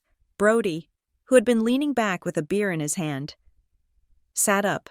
His mouth opened, but no sound came out. His grip on the can loosened. Clang. The aluminum can hit the floor. Beer foamed out onto the carpet, bubbling over his expensive sneakers. He didn't move to pick it up. He just stared at me, his eyes wide with a mixture of shock and a sudden, dawning jealousy. You are lying, Brody stammered. She is lying, Dad. She printed that off the internet. Look at her. She is Leona. She cooks the wings. She doesn't make six figures. My father shook his head, his face twisting into a scowl. The cognitive dissonance was breaking his brain. He couldn't reconcile the servant girl with the high-powered architect. It challenged his entire reality. "It is a fake," Frank declared, slamming his hand on the armrest. "This is a sick joke. Leona, you are trying to upstage your brother on his big day because you are jealous. 150,000? For drawing pictures? Don't insult my intelligence. Get that trash off the table." He reached out to sweep the papers onto the floor. "Don't touch it," a voice said from the doorway. It wasn't my voice. Aunt Margot stepped fully into the room. She had been leaning against the archway, watching. Now she moved forward, her heels clicking sharply on the hardwood border of the floor. She looked like a shark in a tank of goldfish. "Margot," my father spat, "I told you to leave." "And I told you I was watching the show," Margot said calmly. She walked to the table and placed her hand protectively over the contract. She looked at Frank with a gaze that withered him. "I am a corporate attorney. Frank," she said, "I know a binding contract when I see one. I reviewed this myself. I verified the offer with the vice president of Aurora Holdings this morning." She looked around the room, addressing the stunned guests. "It is real," she announced. "Your daughter is a prodigy. While you were watching a game, she was conquering an industry. This contract is legitimate, the salary is legitimate, and the plane ticket in her pocket is legitimate." She turned back to Frank. "She is leaving. Frank, tonight, she is going to a place where people actually know how to read a balance sheet." My mother let out a strangled sound, something between a sob and a gasp. She rushed to the table and grabbed the paper, her eyes scanning the lines frantically. Her fingers left grease marks on the margin. 150,000, she muttered, reading the number as if it were a holy scripture. She looked up at me, and for the first time in my life, I saw something other than dismissal in her eyes. I saw greed. "Leona," she breathed, "is this cash? Do they pay in dollars?" "Swiss francs," I said. "It is actually worth more." The guests began to whisper. The energy in the room shifted violently. The admiration that had been directed at Brody, the potential, the maybe, the someday, suddenly pivoted to me. I was the tangible success. I was the winner. "Wow," a neighbor said. "That is incredible. Leona, congratulations." "Yeah," another said. "Did you really design a building in Tokyo?" Brody scrambled to his feet, ignoring the beer soaking into his socks. He looked at the guests, then at me. He looked small. He looked like a child who realized his magic trick had been exposed as a fraud. "It is not fair," Brody shouted, his voice cracking. "I am the athlete. I am the one who is supposed to make it. She is just the nerd. She is the breadwinner now, son." "Mister," Henderson said quietly, taking a sip of his beer. The respect in his voice was directed at the empty space where I stood, not at the boy in the jersey. My father looked at the contract, then at me. I saw the gears turning. I saw the anger fade, replaced by a sudden, sickening calculation. He forced a smile onto his face. It was grotesque. "Well," Frank boomed, his voice shaking slightly. "Well, well, would you look at that? A Whitestone making it big in Europe. I always knew you had it in you. Leona, I always said you were the smart one." He stepped toward me, arms open for a hug. "This calls for a celebration," he shouted. "Put the contract on the mantel, right next to Brody's trophies. This is a family victory." I took a step back. I didn't let him touch me. "No, Dad," I said. "It is not." The room went silent again. "What do you mean?" he asked, his arms freezing in midair. "It is not a family victory," I said. "Because I didn't do it with this family. I did it in spite of this family." I reached out and took the contract from my mother's trembling hands. I folded it carefully and put it back in the envelope. "And it won't be on the mantel," I said, "because I am taking it with me." "Taking it?" my mother asked, her voice rising in panic. "Taking it where? You can't just leave. We have plans. The roof needs fixing, and Brody's tuition." I looked at the clock. 5:20. The halftime show was ending. The second half was about to begin. But my game was over. I had won. And now, it was time to collect the prize. Which wasn't the money, it was the exit. The silence in the living room was no longer the stunned silence of confusion. It was the heavy, suffocating silence of a power dynamic violently inverting. My mother, Clara, was the first to break the tableau. She snatched the contract from my hand with a speed I had not seen her possess since the last time a department store announced a clearance sale. Her eyes, usually squinting with suspicion, were now wide and frantic, darting back and forth across the page. I watched her lips move as she silently mouthed the numbers, performing mental arithmetic that I knew was terrifying her. She wasn't reading the clauses about health insurance or vacation days. She was looking at the bottom line. She was converting Swiss francs to dollars. She was calculating how many mortgage payments that sum could cover. She was realizing that the daughter she had treated as a servant was, in fact, the wealthiest person in the room. Her face drained of color, turning a sickly ashen gray beneath her foundation. The paper trembled in her hands. 150,000, she whispered, her voice cracking. Plus bonuses, Leona. This is real money. Around us, the 50 guests began to stir. The spell of the future NFL star narrative had been broken. They were no longer looking at Brody, who was still standing with his mouth agape, beer soaking into his socks. They were looking at me. I saw Mr. Henderson nudge his wife and point at me. I heard a whisper from the back of the room. Did she say she won an international prize? Yeah, architecture. Smart girl. Always knew she was the brains. Brody hasn't even started a game this season, has he?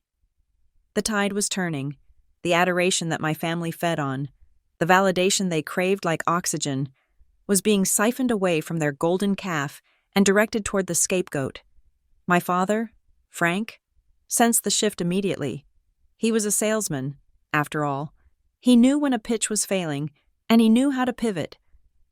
I watched the panic in his eyes flicker and die, replaced instantly by a mask of boisterous, overwhelming pride. It was a performance that would have been impressive if it weren't so nauseating. Leona, he roared, clapping his hands together and stepping toward me with a wide, predatory grin. Leona, my girl, look at you, a chip off the old block. He looked around the room, gesturing at me as if he had personally sculpted my brain. I told you all, he shouted to the guests. I told you the Whitestone DNA is strong. We breed winners in this house. Whether it is on the field or in the boardroom, we dominate. This is a victory for the family. We have to celebrate. He reached for a bottle of champagne on the table. The cork already popped. Get another glass. Clara, he barked. We are toasting Leona, our little architect. Brody stepped forward then.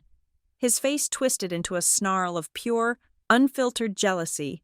The attention had left him, and he was physically recoiling from the cold. Celebrate? Brody spat, his voice high and whining. Dad, are you serious? She is leaving. She just said she is leaving. And look at her. She is just a bookworm. She sits in her room and draws lines. I am out there taking hits. I am the athlete. How can she be making more money than me? It is not fair. He pointed a shaking finger at me. You are just a nerd. Leona, you are a boring, antisocial nerd. You think money makes you cool? You are still just the girl who cleans up my mess. I looked at him. I didn't feel anger. I didn't feel hurt. I felt a profound, distant pity. He was 21 years old, and he was already a has-been who never was. I turned my gaze to my father, who was pouring champagne into a plastic cup, ignoring his son's tantrum in favor of securing his proximity to my new wealth. Here you go, honey, Frank said, thrusting the cup toward me. To Leona, to the Whitestone success story. I didn't take the cup. I let him hold it out there, suspended in the air, until his arms started to waver. I laughed. It was a dry, hollow sound. Celebrate? I asked, my voice cutting through the room like a scalpel. You want to celebrate me? Like you celebrated my graduation 2 days ago? My father's smile faltered. Now, Leona, don't be like that. That was a scheduling conflict. We are here now. Yes, I said. You are here now, because you smell money, but 2 days ago, when I was sitting in a parking lot holding the proof of my hard work, you were here, hanging streamers for a brother who is barely passing his elective classes. That is harsh, my mother muttered. Finally looking up from the contract, we love both of you equally. Do not lie to me. Mom, I said sharply. Not today. Today is the day of truth. I took a step back, creating a physical boundary between us. I looked at the guests, then back at my parents. You made a bet, I said, my voice steady and cold. You took every dollar you had, every ounce of emotional energy, and every hope for the future, and you placed it all on Brody. You treated me like the spare change found in the couch cushions. You bet the house on a pony that can't run. Leona, my father warned, his face darkening. Do not speak about your brother that way. I am not speaking about him, I said. I am speaking about your investment strategy. It failed. Dad, the market has spoken. Brody is a bad asset. And me? I am the blue chip stock you sold to buy lottery tickets. We never sold you, my mother cried, tears starting to stream down her face. They were tears of panic. I realized. We fed you. We clothed you. We gave you a roof. And I paid for it, I said. With labor, with silence, with the erasure of my own identity. You are being ungrateful, Brody shouted. You think you are better than us now? Yes, I said simply. I am. The brutality of the statement hung in the air. I am better because I didn't need you to believe in me to succeed, I continued. I did this in the dark. I did this while you were mocking me. I did this while I was frying your wings and washing your jerseys. My mother dropped the contract onto the table. She took a step toward me, her hands clasped in a pleading gesture. The transition from matriarch to beggar was instantaneous. Leona, baby, she sobbed. Please, you can't just leave like this. You can't go to Switzerland. That is so far away. And things are tough right now. Business at the dealership is slow. Your father hasn't made a commission in 3 months. 6 months, Frank corrected her, then clamped his mouth shut, realizing he had admitted too much. We are behind on the mortgage, my mother confessed, her voice rising in hysteria. The interest rates adjusted. We are drowning. Leona, if you leave, if you take that salary away, who is going to help us? We are family. I looked at her. I looked at the woman who had told me she couldn't afford a $50 dress for my graduation while buying a $4,000 projector. Family? I repeated. That is an interesting word. I thought family was about sacrifice. Isn't that what you told me last night? That I should sacrifice for Brody? Yes. But now you have made it, she pleaded. You have enough to help everyone. You can pay off the house. You can help Brody get the best trainers. We can all win.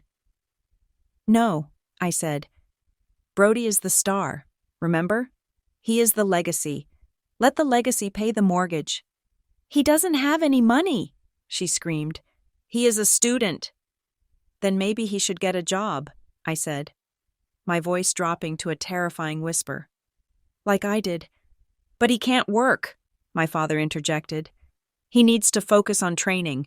His body is his temple. Then his temple is going to be foreclosed on, I said. My mother gasped. She looked at me as if I had slapped her. You are cruel. You are a cruel, heartless girl. How can you stand there with millions in your pocket and watch your parents sink? I am not watching you sink, I said. I am just refusing to be the life raft anymore. I paused. I looked around the room. I wanted everyone to hear this. And just so the record is clear, I said, I haven't just been a life raft. I have been the captain of this sinking ship for 2 years, and you didn't even know it. My parents looked confused. What are you talking about? Frank asked. The electricity bill, I said.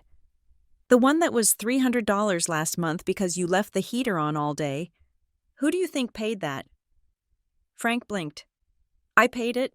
I sent the check. The check bounced. Dad, I said. I paid it online, with the prize money from a competition in Berlin.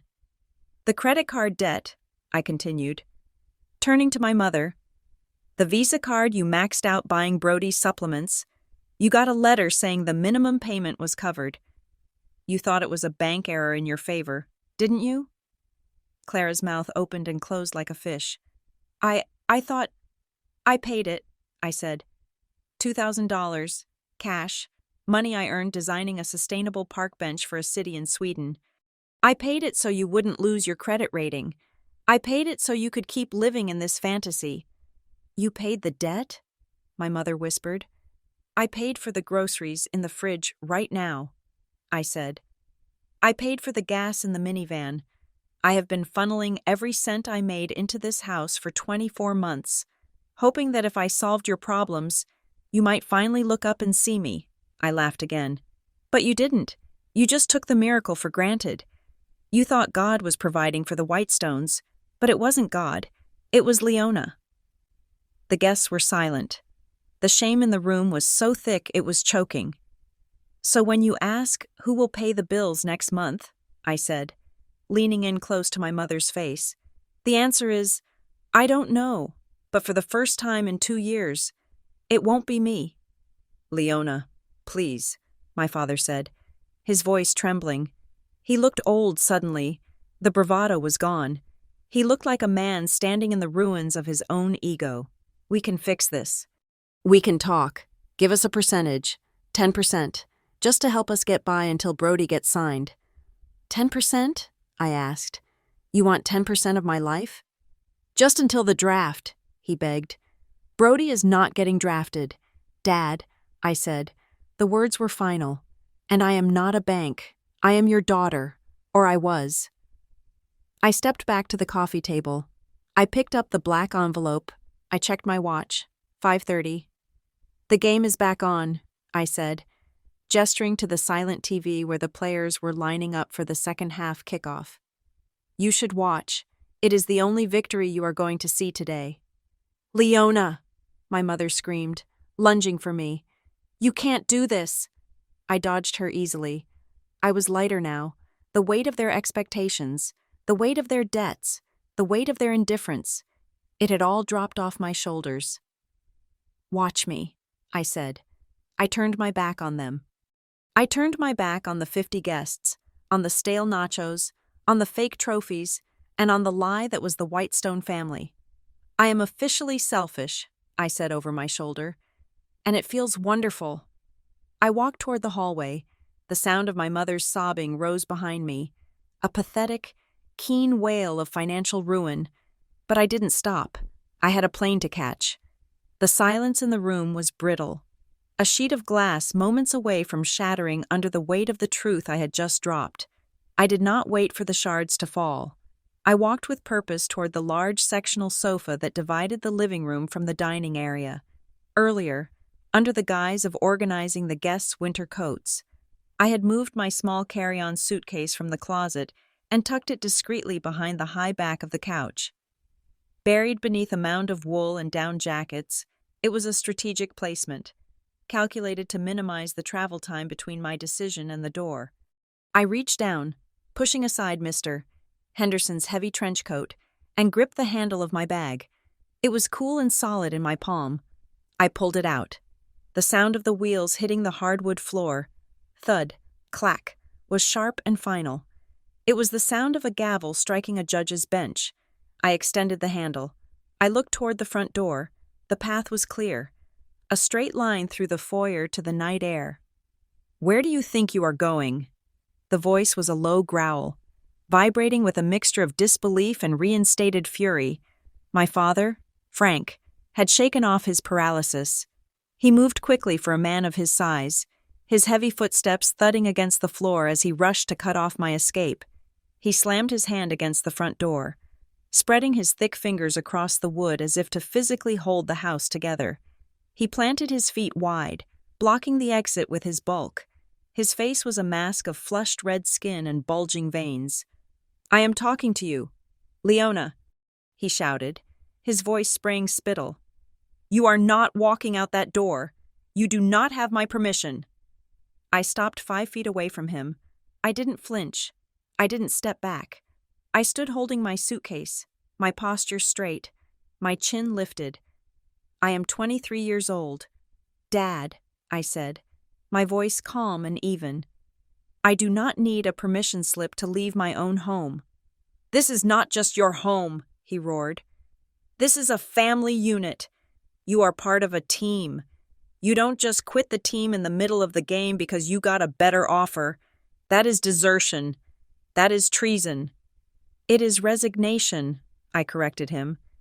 And the notice period was effective immediately. "You are not going anywhere." He jabbed a finger toward the living room where Brody was still sitting in the ruins of his ego. "Who is going to help your brother? Huh? Have you thought about that in your little selfish fantasy? Who is going to help Brody with his senior thesis? It is due in 3 weeks. He needs that paper to graduate." I stared at him. The audacity of the question was so immense it was almost impressive. Even now, in the face of my departure, in the face of the revelation that I was a high-earning architect, his only concern was who would do the homework for his 21-year-old son. "Brody is in college," I said. "I assume he can read and write. If not, I suggest he uses some of that NFL signing bonus you are so sure he is getting to hire a tutor." "He doesn't need a tutor," Frank screamed. "He needs his sister. He needs support. You know he gets stressed with academic pressure. You have always written his papers. It is your duty." "It was never my duty," I said. "It was my servitude, and I am done serving." I took a step forward. "Move, Dad." "No," he said, crossing his arms over his chest. "I am your father, and I forbid this. You are going to turn around, put that bag away, and apologize to our guests. You are going to sit down and watch the second half like a Whitestone. And tomorrow, we are going to the bank to figure out how to transfer this Swiss money into the joint family account so I can manage it properly. You are clearly not mature enough to handle that kind of wealth." The delusion was absolute. He actually believed he could still command me. He believed that if he shouted loud enough, the laws of physics would bend, and I would shrink back into the obedient little girl who was afraid of his temper. But I wasn't afraid.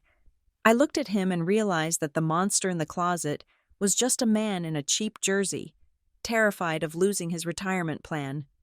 "I said move," I repeated, my voice dropping an octave. He didn't budge. He puffed out his chest, ready to physically intimidate me. Then, a blur of camel-colored wool moved into my peripheral vision. Aunt Margot stepped between us. She didn't shove him. She didn't shout. She simply placed herself in the gap, standing toe-to-toe with her brother. She was smaller than him, but in that moment, she seemed 10 feet tall.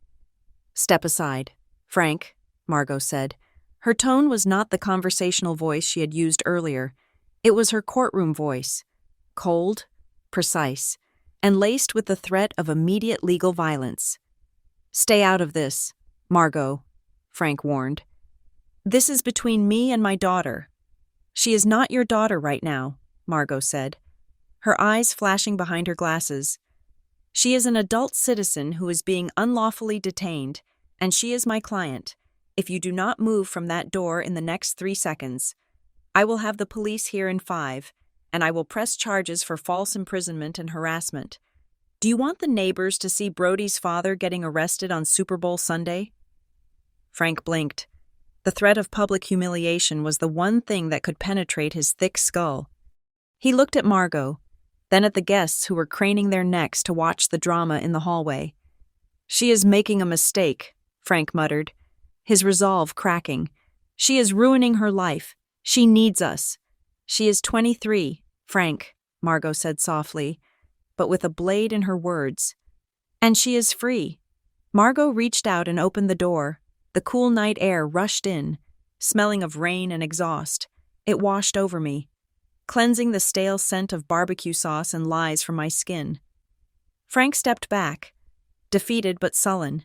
He leaned against the wall, refusing to look at me. I gripped the handle of my suitcase tighter. I could have walked out without a word. I could have just left. But I had one last thing to say. Not a curse, not a scream, just a mirror. I turned to look at him one last time. "Dad?"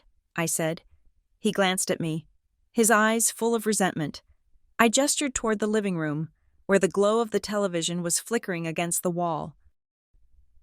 "The game is starting again," I said. "Don't miss it. The Super Bowl only happens once a year." I saw the flinch in his eyes. I saw the realization hit him that I was mocking his entire belief system. Throwing his own distorted priorities back in his face, I didn't wait for a response. I stepped over the threshold. Behind me, the television volume blared as the commentators announced the kickoff. A sharp, piercing whistle blew from the speakers. Tweet! It sounded like a referee ending a play, but to me, it sounded like the final whistle of a game I had been forced to play for 2 decades. The clock had run out. The season was over. I pulled the door shut behind me. Click. The sound of the lock engaging was the most beautiful music I had ever heard. I walked down the driveway. The concrete was cracked and uneven under my boots. I didn't look back at the house. I didn't look at the banner that said, "Brody and Family." I didn't look at the inflatable mascot bobbing sadly on the lawn. A black sedan was idling at the curb, its taillights glowing red in the darkness. The driver, a woman with a kind face, stepped out and opened the trunk, but before I could reach it, another car pulled up behind it. It was Aunt Margot's car. She had followed me out. "Leona," she called softly. I turned. She was standing by the driver's side of her sleek coupe. "The sedan will take you to the airport," she said. "I just wanted to make sure you got out." "I did," I said. "Thanks to you?" "No," she shook her head. "You did the walking. I just held the door." She walked over and hugged me. It was brief but fierce. "Go," she whispered. "Build something magnificent." I nodded. I couldn't speak. I put my suitcase in the trunk of the sedan and slid into the back seat. The interior smelled of leather and peppermint. It was quiet. So incredibly quiet. "Airport?" the driver asked. "Yes," I said. "International terminal. Please." The car pulled away from the curb. I didn't turn my head to look at the house. I stared straight ahead, watching the headlights cut through the suburban gloom. My phone, which was clutching in my hand, began to vibrate. Buzz. I looked down. A text from Mom. "Leona, please come back. Daddy didn't mean it. We are just stressed. We love you. We can talk about the money. Just come home. Buzz." Another one. "Don't be stupid. Leona, you can't survive on your own. You need us. Who is going to do your laundry? Who is going to protect you?" Buzz. "Brody is crying. Look what you did. You ruined his night. You are so selfish." Buzz. The tone shifted. "If you don't come back right now, don't bother coming back ever. You are dead to us. You ungrateful little witch." Buzz. "Leona, wait. The mortgage payment is due on the 1st. Can you just transfer $5,000 before you get on the plane? Just to cover us for this month? Please, be reasonable." I read the messages. The cycle of abuse played out in blue bubbles on a glowing screen. Love bombing, guilt tripping, anger, bargaining. It was a textbook case, and I was finally reading the textbook from the outside. I felt a strange sensation in my chest. I expected pain. I expected a tearing sensation, the feeling of a limb being severed. But there was no pain. There was only lightness. It felt like taking off a backpack filled with stones that I had been carrying since I was 5 years old. I tapped the screen. I opened my father's contact. Block caller. I opened my mother's contact. Block caller. I opened Brody's contact. Block caller. I hesitated for a fraction of a second on the house landline number. The number I had memorized before I knew my own birthday. Block caller. I scrolled down to Aunt Margot's name. I starred it. I kept it. I put the phone down on the seat beside me. It was silent now. The lifeline to the toxic waste dump was severed. I looked out the window. The car was moving onto the highway. The familiar landmarks of my youth were blurring past. The high school where I ate lunch alone in the art room, the strip mall where I bought my own clothes with babysitting money, the grocery store where I shopped for parties I wasn't allowed to enjoy. They were all receding. They were becoming small, insignificant specks of light in the rearview mirror of my life. I took a deep breath. The air in the car was recycled and cool, but it tasted sweeter than any air I had ever breathed in that house. I wasn't crying. I checked my face in the reflection of the window. My eyes were dry. My expression was calm. I was a refugee who had just crossed the border. I was a prisoner who had tunneled out. I was an architect who had just demolished a condemned building to clear the site for a skyscraper. The driver glanced at me in the rearview mirror. "You okay back there, miss?" she asked. "You look intense." I looked at her and smiled, a real smile. "I am better than okay," I said. "I am gone." The car sped up, merging into the traffic that flowed toward the airport, toward the ocean, toward Zurich. The suburbs disappeared into the darkness behind me, swallowed by the night and the silence of the things I would never say to them again. I settled back into the seat and watched the city lights approach, each one a promise of a future that belonged only to me. The sliding glass doors of the international terminal parted with a soft pneumatic hiss, welcoming me into a world of climate-controlled silence and polished terrazzo floors. I stepped inside, the cool air hitting my face like a balm, washing away the last lingering humidity of the suburbs. The airport hummed with a different frequency than the house I had left behind. It was the frequency of movement, of purpose, of transience. Here, nobody cared about high school football stats or unfinished renovations.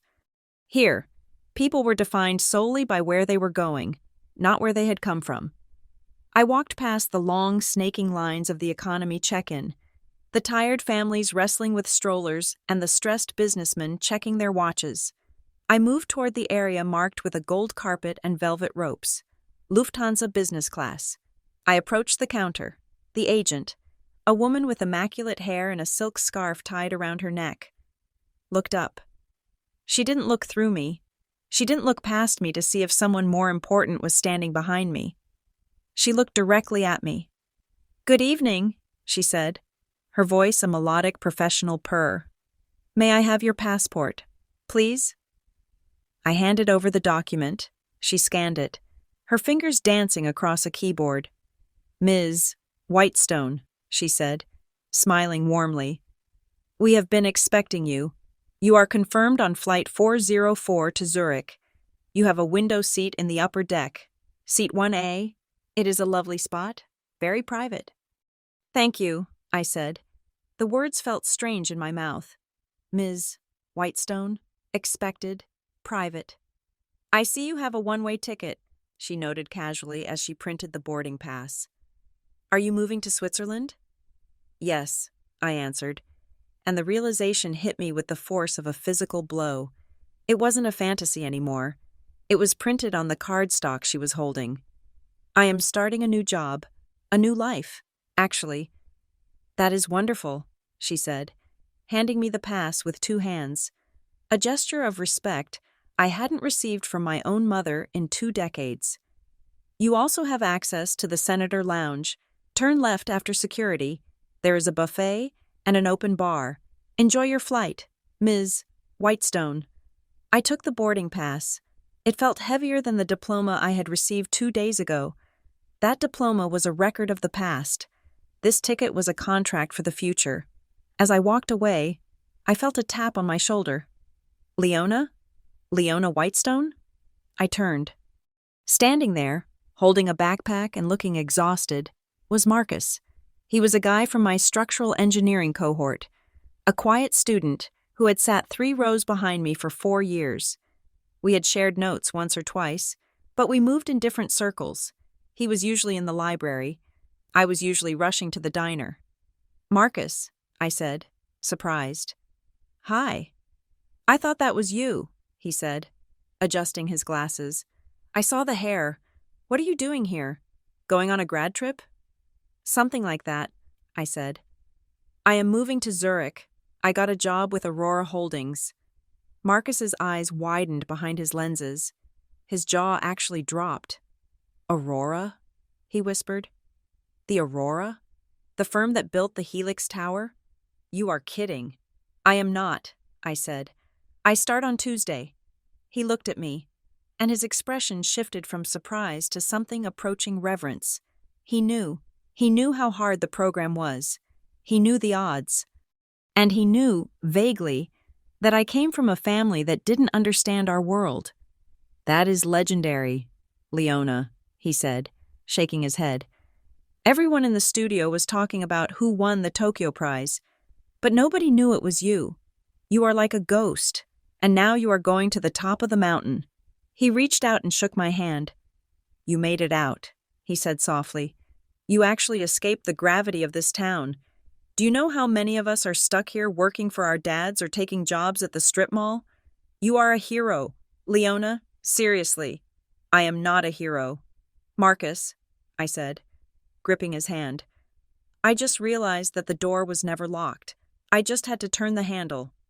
Well, he said, stepping back. Go build something amazing. Make us look good. I will, I promised. I watched him walk toward the economy line, and I turned toward security. I breezed through the priority lane. I didn't look back at the terminal entrance. I didn't look for a frantic father or a crying mother running through the doors to stop me. That only happened in movies where the family deserved redemption. This was a documentary of survival, and the protagonist had already left the building. I sat in the senator lounge for an hour, drinking sparkling water and eating a croissant that tasted like butter and freedom. I watched the planes taxi on the tarmac, great steel beasts waiting to slip the surly bonds of Earth. When boarding was called, I was the first one on the jet bridge. The aircraft was massive. I turned left at the door, guided by a flight attendant who treated my carry-on bag like it contained crown jewels. My seat, 1A, was a sanctuary. It was a pod of leather and wood, isolated from the rest of the cabin. I sat down. The seat was wider than my bed at home. I placed my laptop on the tray table. I hesitated for a moment, then opened it. I needed to know.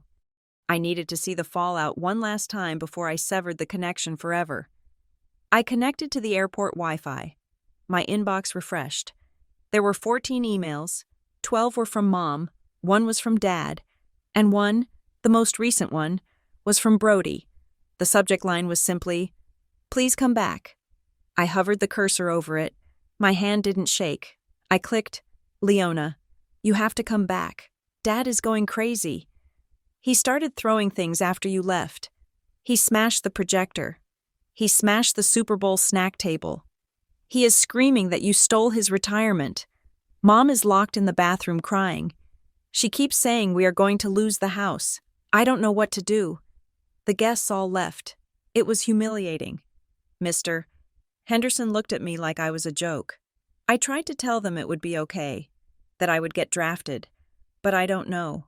Leona, I don't think I'm going to get drafted. I think I knew it all along. I am sorry. I know I was a jerk. I know I should have defended you when Dad called you selfish. I know I should have thanked you for the papers you wrote for me. I was just jealous. You were always the smart one. I was just the one they bet on. Please, just turn around. We can fix this. I will be better. Just don't leave us alone with them. Brody, I read the words. I read them twice. I looked at the screen, at the pixels forming the desperate pleas of a 21-year-old man who had been raised to be a prince and was now realizing he was just a pauper in a jersey. I am sorry. 2 words, 3 syllables. They were worth nothing. An apology is a bridge built to reconnect 2 sides. But the chasm between us was 23 years wide and filled with the debris of my neglected childhood. You cannot bridge that with an email sent from a smartphone I probably paid for. He wasn't sorry he had hurt me. He was sorry that his buffer was gone. He was sorry that he was now the sole target of our parents' crushing expectations and inevitable disappointment. He wanted me back not to love me, but to shield him. I didn't feel anger. I didn't feel sadness. I felt a profound, clinical detachment. It was like looking at a specimen in a jar. I recognized the creature, but I no longer belonged to its species. I moved the cursor to the reply button. I stared at it. What could I say? I forgive you? No, that would be a lie. Good luck? No, that would be cruel. I told you so? No, that would be petty. The most powerful response to silence is not noise. It is more silence. I moved the cursor up. I selected all emails from Frank, Clara, and Brody Whitestone. I clicked archive. I didn't delete them. I wanted them kept somewhere deep in the digital vault, evidence that I had once existed in that life, just in case I ever doubted my decision. But I removed them from my inbox. I removed them from my site. I closed the laptop. The screen went black, reflecting my own face. I looked calm. I looked ready. Good evening, Ms. Whitestone. A flight attendant appeared at my elbow, holding a silver tray. Welcome aboard. We are preparing for departure. Would you like a pre-flight beverage? Champagne, perhaps? I looked at the crystal flute, bubbling with pale gold liquid. Yes, I said. Please. She placed the glass on the linen coaster. Is there a special occasion? She asked, noticing the slight smile playing on my lips. Heading to Zurich for a vacation? I picked up the glass. The stem was delicate between my fingers. No, not a vacation, I said. And yes, it is a very special occasion. I looked her in the eye. I just graduated, I said. Oh, from university? She asked. No, I said, my smile widening into something radiant, something that felt like the sun breaking through a storm. I graduated from my past. She smiled back, not fully understanding but sensing the weight of the moment. Well then, cheers to your future. To the future, I whispered. I took a sip. It was cold, crisp, and tasted like victory. The plane began to push back. The engines whined to life, a deep, powerful thrum that vibrated through the floor. The safety video began to play. I watched the lights of the terminal slide past. We taxied to the runway. The pilot came on the intercom, his voice calm and assured, speaking of altitude and flight time. Then, the surge. The engines roared, and the force of the acceleration pushed me back into the seat. It was the feeling of being launched. We gathered speed, faster and faster, until the friction of the earth could no longer hold us. The wheels left the ground. I leaned toward the window. Below me, the city was a grid of amber lights. Somewhere down there, in the maze of subdivisions and strip malls, was a split-level ranch with a cracked foundation. Somewhere down there, a man was shouting at a television that wasn't on. A woman was weeping over a bank statement, and a boy was staring at a phone that would never ring. They were trapped in the gravity of their own choices. They were stuck in the mud of their own making. But I was flying. The city shrank. The houses became dots. The cars became specks. The banner that said, Brody and Family, was invisible from 30,000 feet. The pain was invisible from 30,000 feet. We punched through the cloud layer. The lights of the city vanished, replaced by the stark, beautiful darkness of the atmosphere and the brilliant, uncaring stars. I sat back. I was going to Zurich. I was going to design skyscrapers that scraped the heavens. I was going to build structures that lasted. I was going to live in a world where I was defined by the lines I drew, not the space I took up. I closed my eyes and listened to the hum of the engines. It was the sound of a one-way ticket. There would be no return trip. There would be no reconciliation scene in 5 years where they showed up at my penthouse door with flowers. There would be no forgiveness. My punishment for them was not a scream. It was not a lawsuit. It was this absolute, impenetrable silence. I was removing my light from their world and leaving them to navigate the darkness they had created. I was Leona Whitestone, and for the first time in 23 years, I was the architect of my own life. Thank you so much for listening to this story. I would love to know where you are tuning in from. So please leave a comment down below sharing your location and your thoughts on Leona's decision. If you enjoyed this journey, please make sure to subscribe to the channel BitterSweet Drama Stories. Hit the like button on this video And if you want to support us even further, please press the hype button to help this story reach more people.